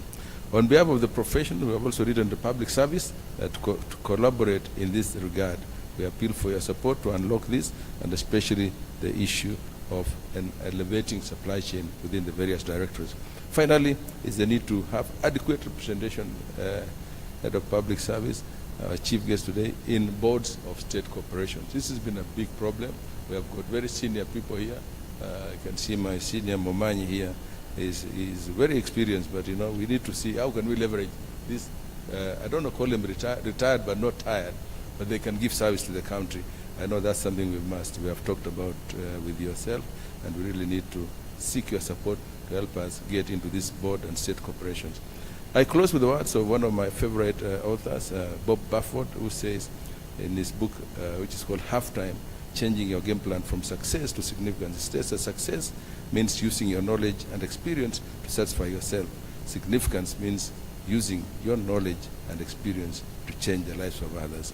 The things we do for ourselves are gone today, but soon the things that will remain are actually our legacy. So can we, our time on earth, I keep saying, is fleeting and temporal. We are here for a season and for a reason.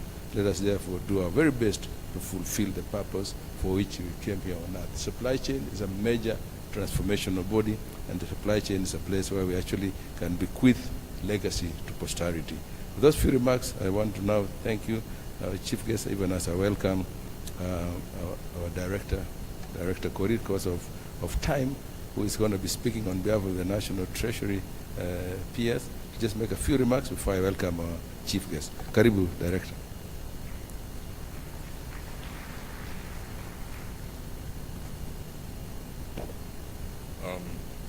Head of Public Service, Honorable Felix Koskei, Chairman Kism, and allow me to write on the protocols already set. The Principal Secretary of National Treasury would have really loved to be participating in today's momentous occasion, but because of other assignments that has been given to him by government, he is not able to be with us. I'm sure he's already communicated to you about his inability to participate today. Notwithstanding that, he has sent me, he has sent me to make some remarks on this special occasion, and he will allow me to proceed and read it out. So our chief guest,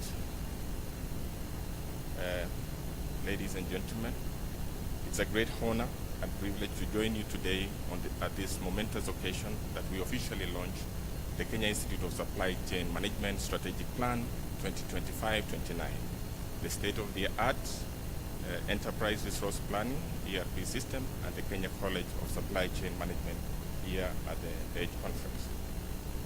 First and foremost, I wish to salute the Kenya Institute of Supply Chain Management leadership for reaching this significant milestone in its history. The development and launch of a forward-looking strategic plan aligned to evolving demands of the supply chain sector is a testament to the Institute's vision and commitment to excellence. Chief guests, ladies and gentlemen, the National Treasury recognizes the robust procurement robust procurement systems anchored in professionalism and integrity are crucial for the realization of Kenya's development ambitions as articulated in the Kenya Vision 2030 as well as the bottom-up economic agenda.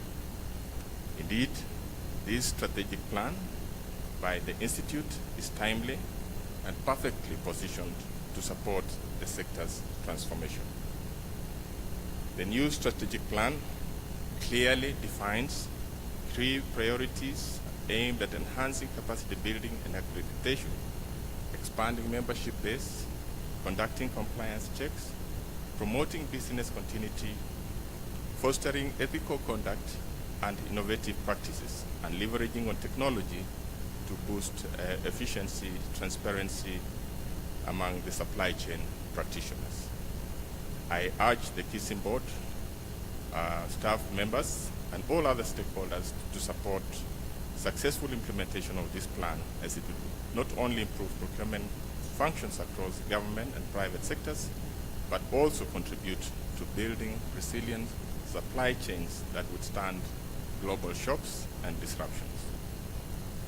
Chief guests, ladies and gentlemen, the launch of the ERP system marks a transformative leap of Kism's operations by streamlining workflows, improving data management, and significantly enhancing service delivery to its members.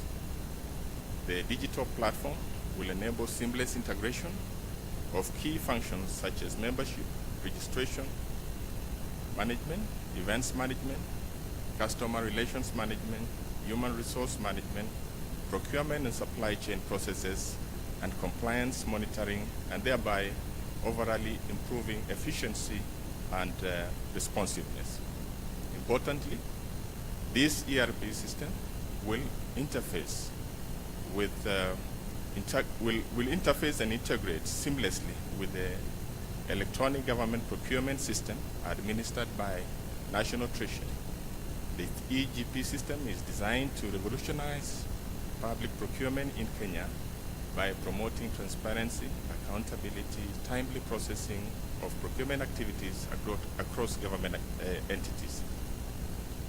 By linking Kism's ERP with the EGP, we create a more cohesive ecosystem where procurement professionals can assess real-time data, validate procurement processes, and align continuous professional development with actual government procurement needs.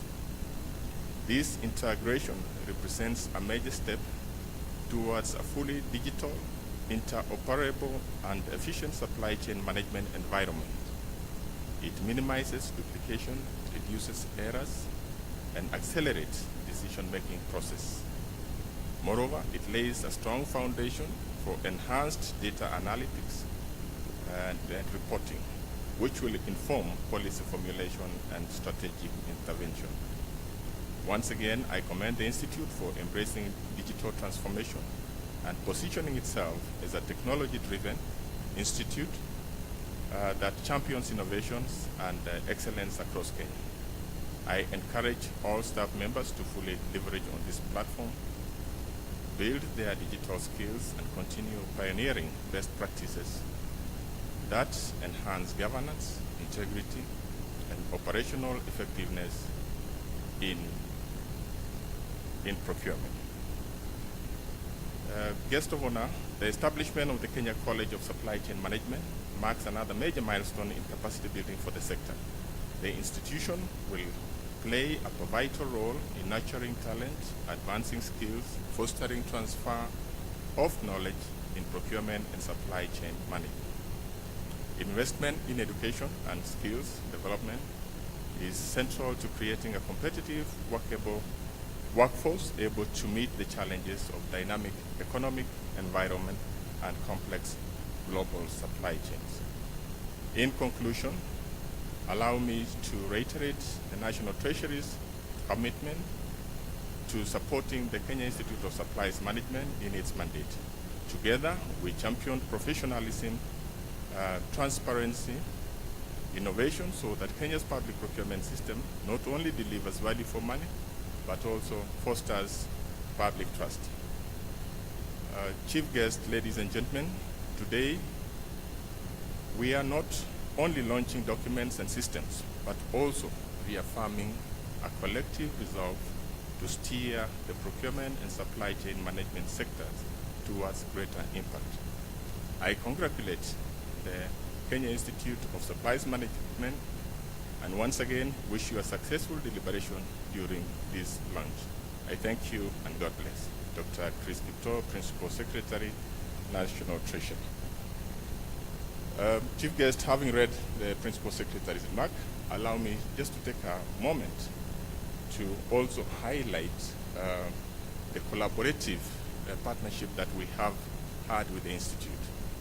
In the spirit of all government approach, we have been able to collaborate across the traditional boundaries with the Institute and other stakeholders, including the Public Procurement Regulatory Authority, the Kenya School of Government, to address emerging challenges and in the public procurement brief. Just to highlight a few, with the presidential directive in November last year to carry out amendments of the legal framework governing public procurement, the Institute as well as the Public Procurement Regulatory Authority were able, and of course with the National Treasury, we were able to burn the midnight oil to come up with draft proposals that is now before, which are now being submitted to the Cabinet for consideration. So that was quite a milestone that we achieved together with the Institute. Another emerging challenge that we are currently addressing and which is very critical to this country is on the development of the sustainable public procurement framework. This is a very important tool that is going to help this country in terms of environmental concerns. This framework, a committee that is handling this matter is chaired by none other than the chairman of the Kenya Institute of Supplies Management, Mr. Karani, and we have made good progress. The policy, the draft document will shortly be submitted to Cabinet. Another area and very critical reform that we are undertaking as National Treasury and with the support of the World Bank and other development partners is on the electronic government procurement, the EGP system, which was launched by the minister early in the month of April. This was in line as well with the directive given by His Excellency and is a very critical reform.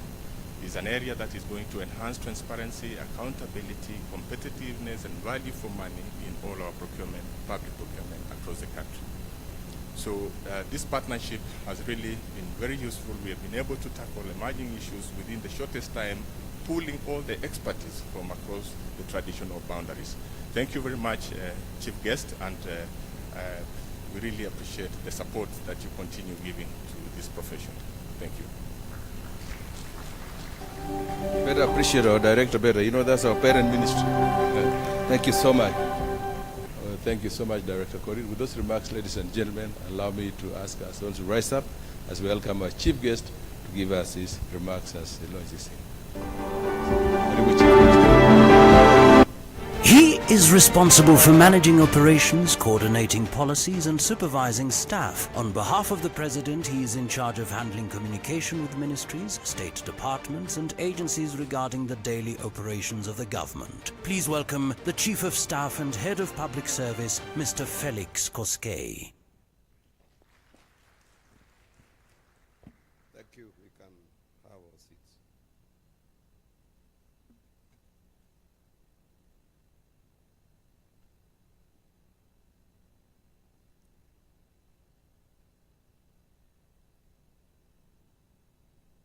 Chairman of Kism Council and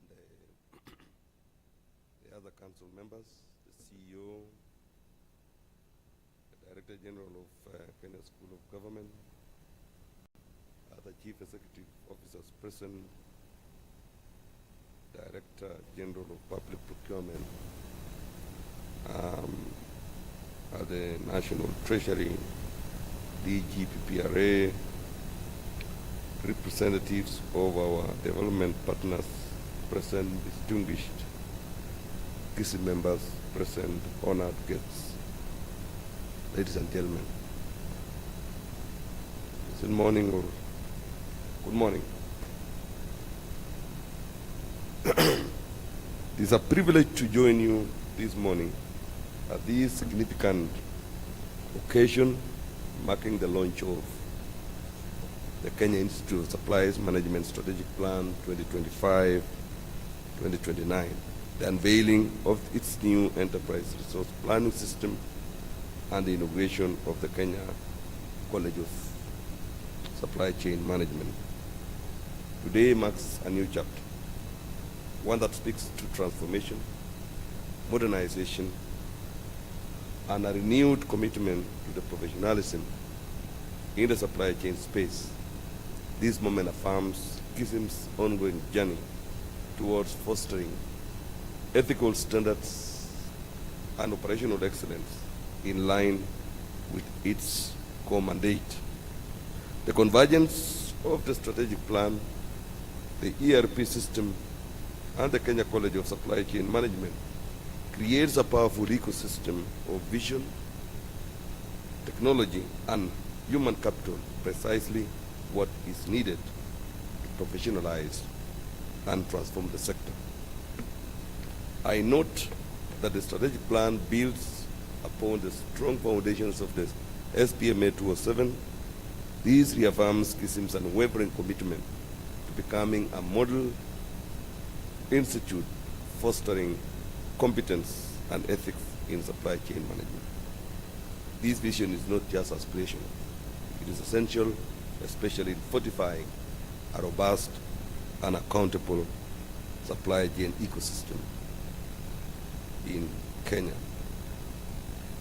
Ladies and gentlemen, as a steadfast advocate for institutional reforms, I recognize the pivotal role that strategic vision plays in guiding professional bodies like Kism towards the realization of national development aspiration.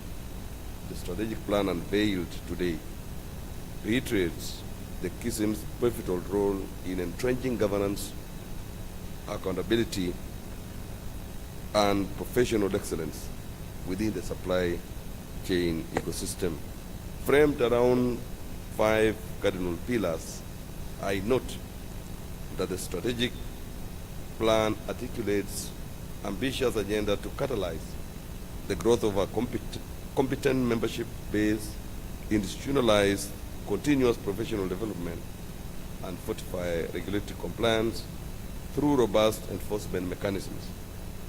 These strategic thrusts are underpinned by a clear imperative to cultivate a cadre of ethical, licensed, and globally competitive supply chain practitioners. In an era where public resources stewardship is under intense scrutiny, this strategic plan elevates Kism's institutional relevance by anchoring its financial sustainability and operational agility to the broader public sector reform discourse. It is therefore not merely a roadmap, it is a signal of intent, a resolute declaration that the supply chain profession will be a cornerstone in Kenya's governance architecture and a frontline bulwark against inefficiency, malpractice, and systemic corruption. Similarly, the deployment of the new ERP system supported by the World Bank aligns perfectly with the government's digitization agenda, providing a critical backbone for operational efficiency and improved member services. It is encouraging to see how technology is being deployed to bridge gaps, increase transparency, and improve turnaround times. The establishment of the Kenya College of Supply Chain Management is equally commendable.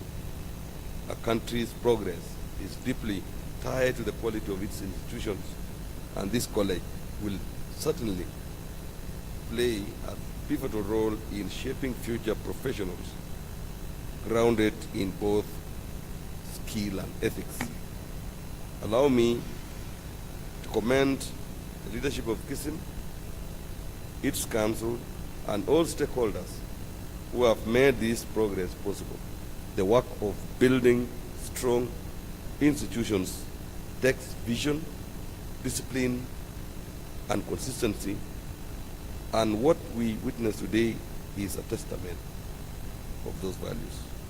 Ladies and gentlemen, whereas the Kism has made commendable strides in strengthening professional standards, institutional development, and member capacity building, there remains a growing expectation for the Institute to be more visible and assertive in executing its regulatory mandate.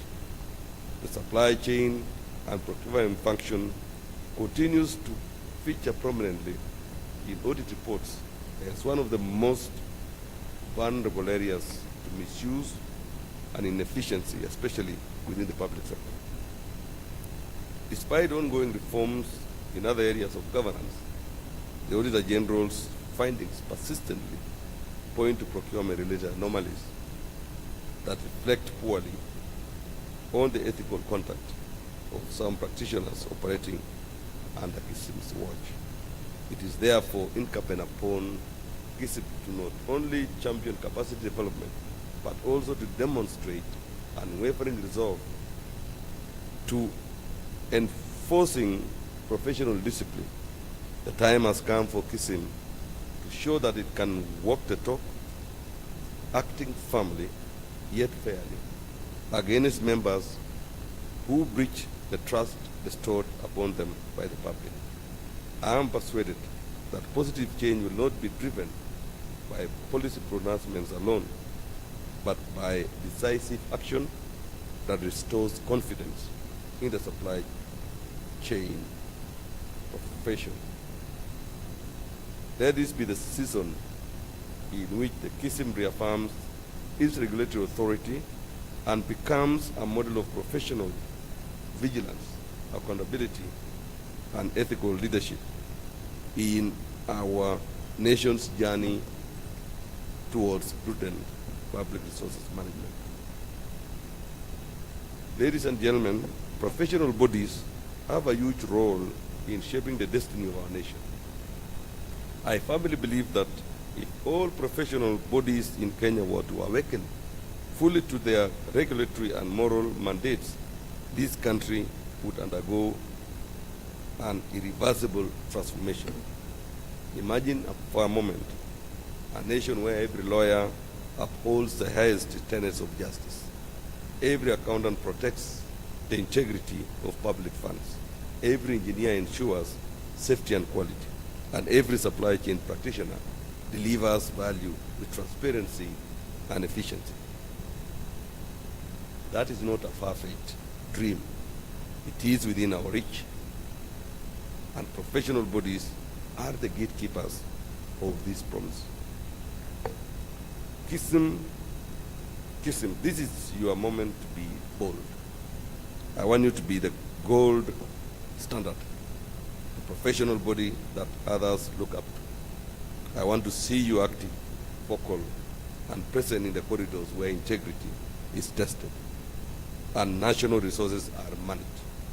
Go beyond training, go beyond conferences, become visible in enforcement, in discipline, and in advocacy. Let the country know that supply chain professionals are not just technical operatives. They are custodians of integrity and national prosperity. If Kism rises to this calling, you will not only transform your profession, you will also help transform Kenya. That is precisely what the citizens ultimately want to see from Kism, a professional body that not only sets standards, but lives by them, enforces them, and boldly holds its members to account.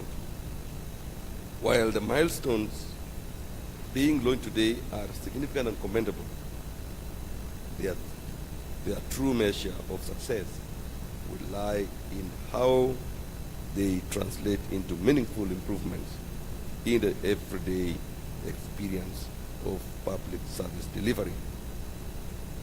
If procurement processes become more transparent, if ethical conduct becomes the norm rather than the exception, if value for money is visible in every government transaction, and if public resources are better safeguarded, then your efforts will have achieved their purpose. So I challenge you, let that be your benchmark. Let the Kenyan public be your final evaluator. If within the next 1 year, Kenyan can say, we feel the presence of a strong, ethical, and responsive Kism, then and only then shall these strategic investments be considered a success. Let the response guide your every step. The vision is set, the tools are ready. Now, let the real work begin, and may this new chapter be filled with growth, innovation, and resounding success. I want to add some few points of the curve. Ladies and gentlemen, we've come through a long journey of shaping, repositioning, and creating value around this profession and the professionals that professes this space. One thing that has been a challenge which we are addressing as government is impunity, where members of this profession, in collaboration with cahoots with other professionals, do what they do, cause wastage, theft, loss of public funds. And the only thing that you will hear about them is only on audit reports, either by Auditor General releasing the findings every year, or Public Accounts Committee or Public Investment Committee only mentions and summons people in Parliament. I think it is about time, ladies and gentlemen, that we take our position and say no to storytelling. And therefore, as government, we want to now move to the next phase. We are looking at all the laws that are relevant around this professional space and see a way of amending them to come up with a consequence, punishment in law. That if you are mentioned over an issue of loss of funds or misuse of public resources or wastage or unexplained transactions, then we expect very soon somebody shall automatically step aside. That affected officer must either be surcharged, prosecuted, and we also expect this institution to expel that person from being a member and banned for a period of time, depending on the infraction that that person has made, to ensure that truly we are not going to condone deviance, but we are going to embrace and commend professionalism and hard work.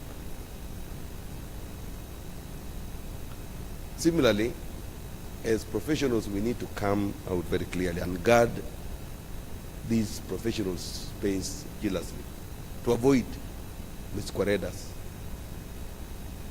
those who want to practice in this profession, and yet they are not qualified, they are not trained, they are not licensed, they are not accredited. We need again to look at our laws. We need to ensure that besides officers that have worked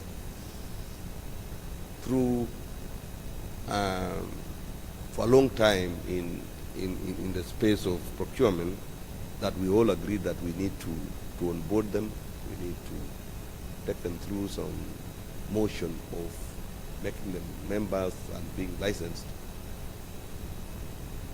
We want to ensure that anybody who masquerades as a procurement professional should face the law, and that person should either be prosecuted or banned completely from working in that space of this profession, so that we remain with professionals of integrity, professionals who subscribes to the codes of ethics, officers who are ready to perform their duties in line with the code of conduct that Kism has formulated. And therefore, I want to urge all of us, Treasury being here, PPRA, Kism, and all other stakeholders of goodwill, to look at this. Let us look at PFM Act, let us look at PPD, let us look at Kism, all the laws that will try to help us to manage this space, to make it more professional, to instill some order and professionalism, as I said, so that we amend them, we align them, so that should there be a wayward officer, that officer is confronted with the statute, and the person is removed from being a from the profession, because if we leave them, they will contaminate and nobody will know who is a professional and who is not. So let us all work together along those lines, so that we make sure that we get a clean register and of officers who are professionals, who are ready to work according to the code of conduct. Number 3 is about training. You see, this profession has so many actors around it. Supply chain is where all professions converge. Lawyers come there, engineers, there, architects, human resource professionals. They converge there because they are the consumers of goods and services, they are the users, and therefore they participate in evaluations, they participate in generation of specifications, they participate in inspection, and also they participate in even oversighting the implementation of what has been procured. I think, ladies and gentlemen, we need to craft some modules of training on all this. We need to have a training for even lawyers that are always interacting in the procurement field. We want to have some training, a curriculum, finance and accounts people, training, to train engineers, to train architects, to train lawyers, to train HR professionals, and train even the consumers of the services that we procure. These will not only enable us have an easy way of managing, but at the same time, you will have a very good complement of the defenders of the profession and people who will appreciate the kind of work you are doing. Because people think that nowadays, they still imagine that it is like somebody walking into a shop buying and walking back to. They don't understand how complex procurement is. So we need Kism should really go beyond the professionals here and try to, capacity build and create sensitization around the collaborators, the stakeholders around supply chain, the consumers of the services of supply chain, so that you are appreciated and also you are positioned to the extent that you rise also up knowing very well that supply chain is critical in every facet of business. So it is upon us here to get out there and try to mobilize the entire citizenry to understand what we are doing, to appreciate what we are doing, and also so that they can support and they can defend what we are doing. So Kism, you have to see how you can make sure that you draw a capacity building program for various actors around procurement. The chairman has mentioned something about our professionals that are out there. Others perhaps have retired, others are still out there. Perhaps they have opted to do private practice, and that these people should be considered for board appointments. I think if there is any profession that is so critical nowadays to sit in any board, should be a supply chain profession. Because nothing moves without that professional moving around. So it requires, the boards require more knowledge, requires more counsel, requires on-the-spot professional guidance to do that.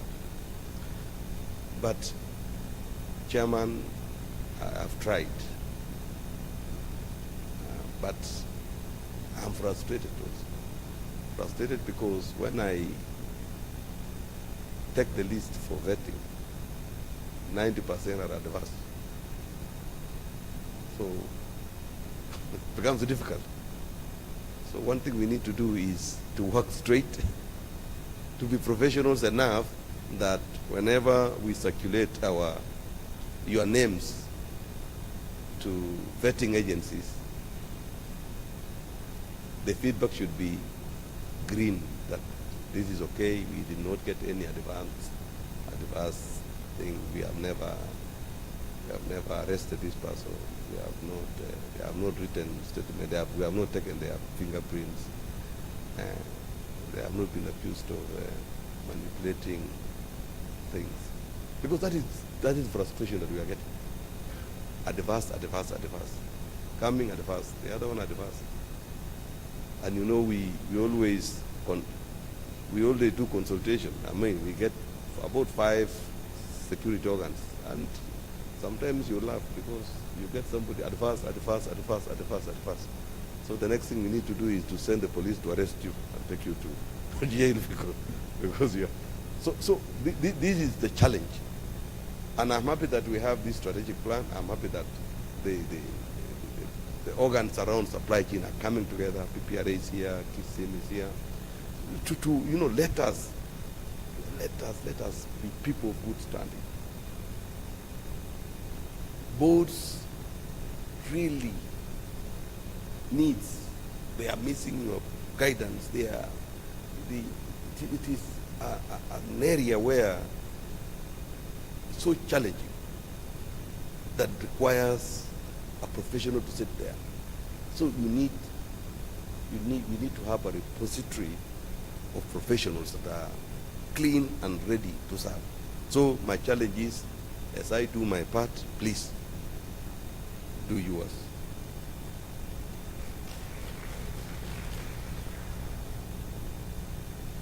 Finally, is the issue of private practitioners. I think we need to encourage ourselves, most of us, to go to private practice, to open procurement agencies. There's a lot out there, and since we've not come up clearly on that part of having people practicing like lawyers and accountants and company secretaries, we miss an opportunity.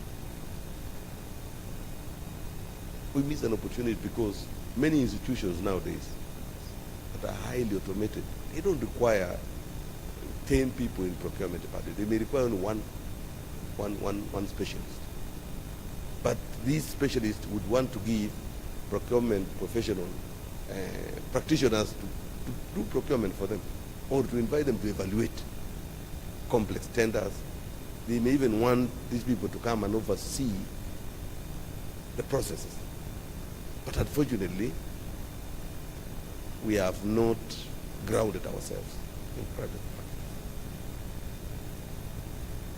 We need to see more of us opening business companies, professional companies that are ready to be agents of supply chain services to institutions. So I want to encourage all of us. And for us to do that, is we need to market. We need to come out. We need to get out there and be heard and inform and persuade companies that you need not have a whole department of 20 people. You only pay me my fee, my retainer, and I'll be your procurement department wherever I am. And you save money like this, you will be ensured of the quality of the services, of the goods, and you don't need to have a headache of a payroll and several other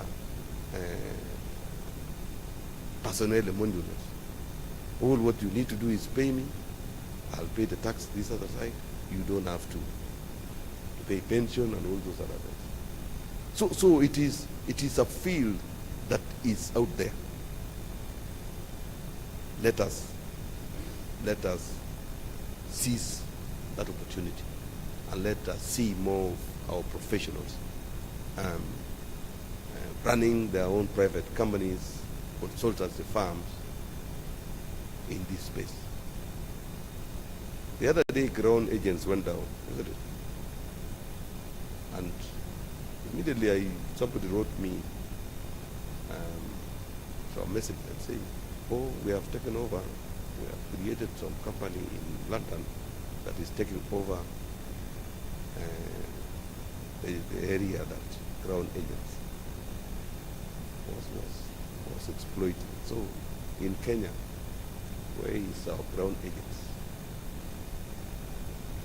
Private sector like Safaricom and the rest, Madam is there. They would want even to outsource these things so that it's easier. They can even outsource to 3-4 consultancy companies. They say you'll be dealing with stationery, this other one deal with ICT, this other one deal with this. All what we want to know, or what we expect from you, is the quality of the product, the price is right, and it has to be supplied in time. So I hope I'm challenging you. Let us see more of you out there practicing and doing the real procurement, supply chain work on behalf of these institutions that are emerging. Others are they even operate remotely. So we want also to encourage institutions to venture into consortium buying. We want to encourage institutions to embrace consignment, stocking and procurement, so that we easen up the pressure of holding monies and many other things that is not necessary. Let us see the entire value chain, and let us focus. Let us now go to 22nd century. Let us think forward. Let us think future. How are we going to create and enhance efficiency in this country? Those who are working with government, what is this that you are bringing in? What are you seeing in 20 years, in 15 years? What is the future like in procurement and supply chain and all? Do we look at end-to-end operations? What is this that we need to do so that we become ahead of time and of relevance to this republic? How do we position ourselves to be indispensable when it comes to contributors of economic growth of the country? It is important. We need not be clerical minded people. We need not be people who come to the office only to wait for that document to come from the user department for you to process either online or physical. We need to be sources of innovation, thinking forward, cutting costs, presenting papers, preparing papers to the board, challenging them that you have a solution on how to cut costs. That is how relevance will come in and how strategic will you position yourself. Otherwise, the progress is good. I'm happy that Kism, the PRA are now, they are entrenching themselves. We are coming up, albeit slow, but keep working.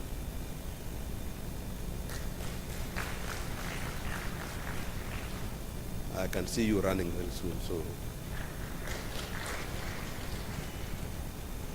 the Bible says that you possess. So if you just sit, another professor said, even if you are on the right track, if you sit there, what will happen? You will be overrun, isn't it? Another profession will come and say, these are not necessary. We are ICT, we can buy all computers, we can buy all these systems. What are these people doing? That is overrunning. The lorry is overrunning you, and then you become useless. So be on the right direction, but keep going ahead. Show your relevance, cost cutting, issues of efficiency, issues of value for money.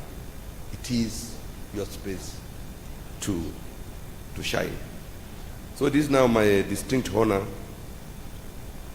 and high privilege to declare the Kenya Institute of Supply Management Strategic Plan 2025-2029, the Enterprise Resource Planning ERP system, and the Kenya College of Supply Chain Management officially launched on this 24th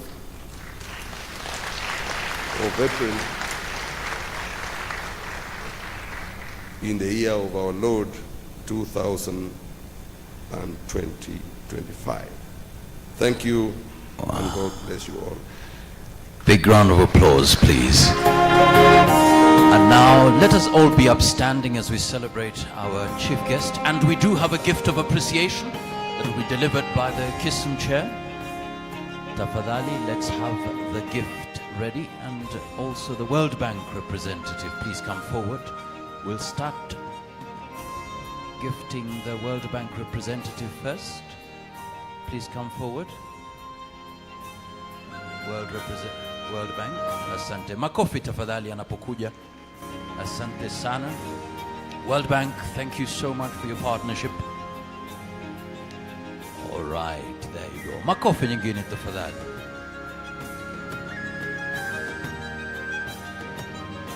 Asante sana. The World Bank. Bas. We must remain professionals of integrity.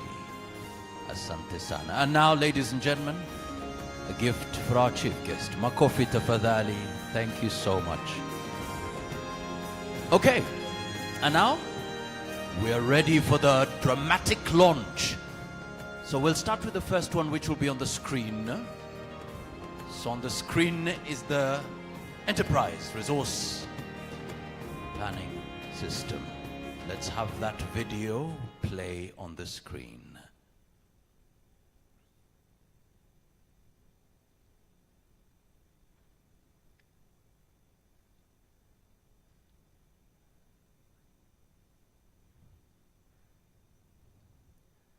So there you go.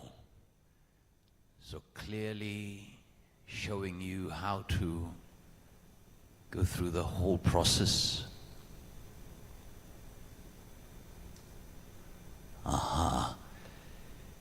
So we'll have the link on the screen so that you can actually do the same.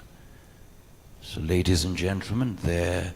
The wait is over. Introducing the Kenya College of Supply Chain Management, a premier institution established under the Kenya Institute of Supplies Management, Kism, and officially registered with TBET. This is more than a college. It's a movement to empower Kenya's next generation of procurement and logistics leaders.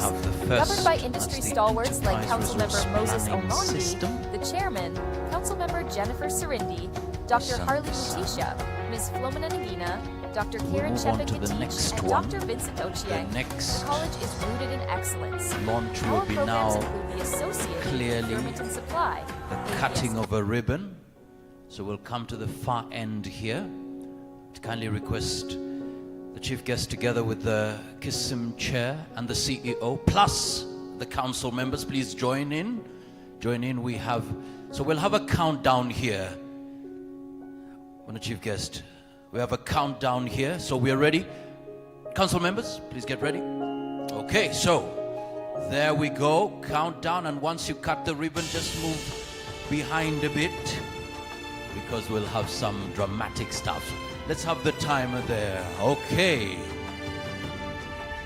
Let's go. 5, 4, 3, 2, and 1. There we go. Makofi tafadhali, ladies and gentlemen. Wow, ladies and gentlemen. The Kenya College of Supply Chain Management are fully loaded. Asante sana. That's okay, we take our photos now. Let's take that photo. Asante sana, thank you so much. Fully loaded with industry-led curriculum. Let's take that photo. Kenya College of Supply Chain Management. Please be sure that we have the perfect photo. If you need any changes, let us know. Okay. Okay. 5, 4, 3, 2, and 1. Asante sana. Makofi tafadhali. Thank you so much. And now we are ready for the strategic Associate in Procurement and Supply, APSK, certified Once again, countdown. A, the Chartered Institute of 5, let's go together. 4, and the Chartered Institute of 3, CIPS, 2, and Future of Kenya's Supply Chain 1. Last Let's go. There you go, ladies and gentlemen. Kenya College of Supply Chain Dr. Harley Mutisha, a premier institution established under the Kenya Institute. Our strategic plan 2025 to 2029. Wow, there you go. Asante sana, asante sana. Ready for the photo? Let's have the photo again. Asante sana. Thank you so much.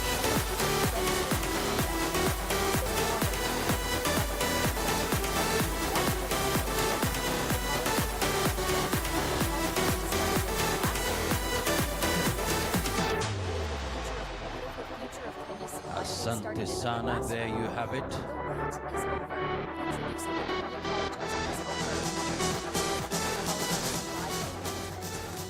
And now, thank you so much.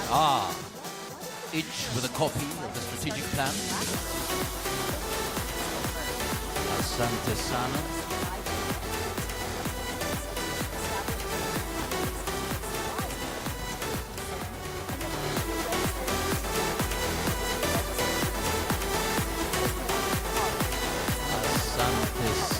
Asante sana. We are now ready for the final set, which is a photo session.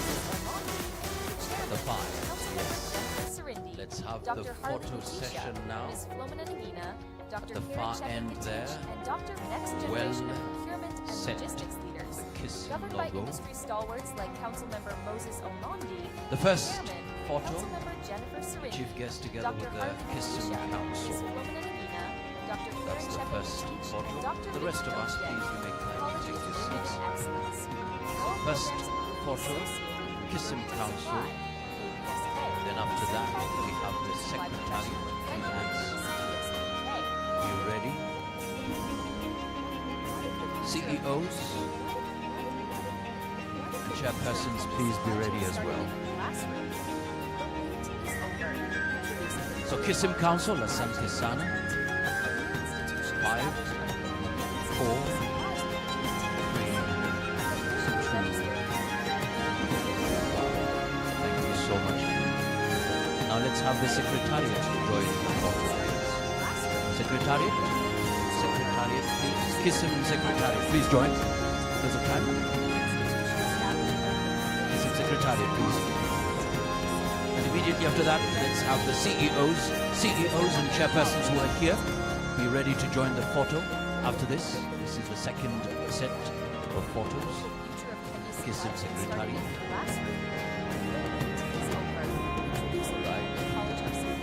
Big team. Well done.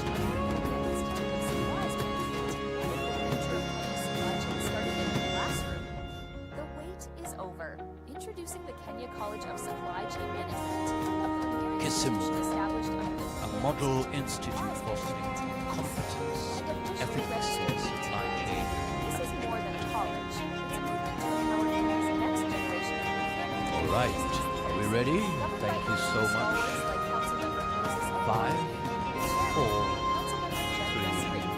Thank you so much. Finally now, the CEOs and chairpersons, please join the photo. The Secretariat.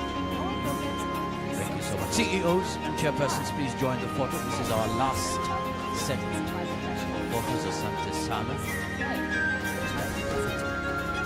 We've been challenged, ladies and gentlemen. It's now upon us to get out there and mobilize the whole citizenry so that they can know what to do. We must have a repository of clean professionals who are ready to serve. Asante sana.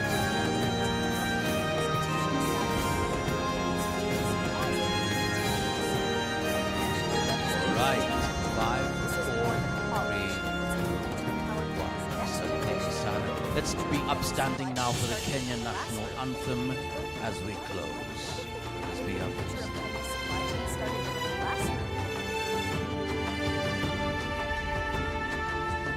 Thank you so much for being here. Celebrate all of you. All this for our motherland, Kenya. The Kenya national anthem.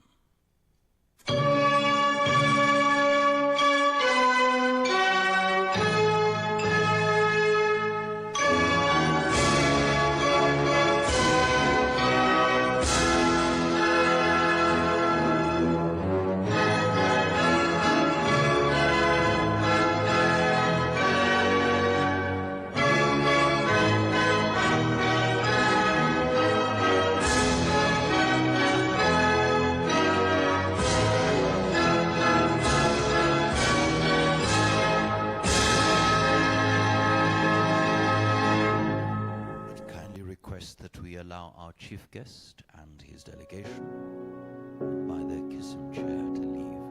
For the rest of us, let us please remain seated for further instructions. Our chief guest, thank you so much indeed. Thank you for your leadership.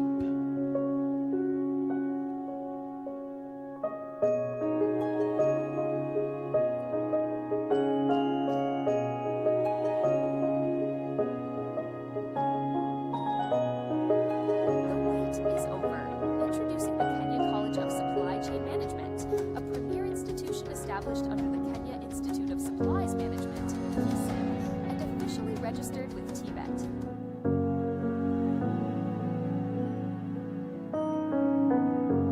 All right, ladies and gentlemen, thank you so much for your time and thank you so much for being part of this event. Lunch will be served next room. As you exit, you will be guided. Just a moment.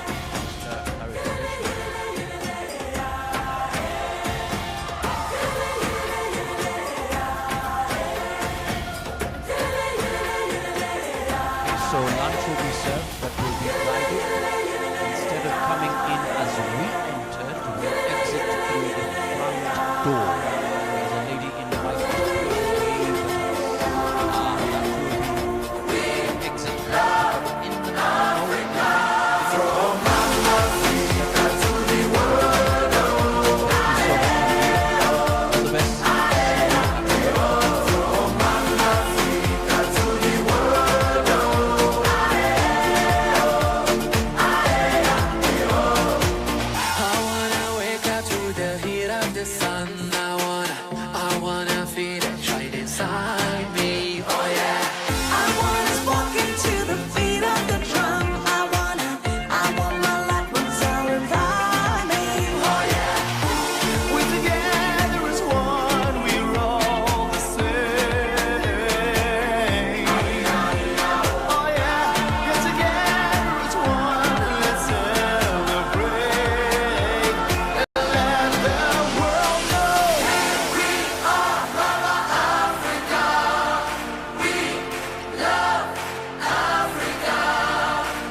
together.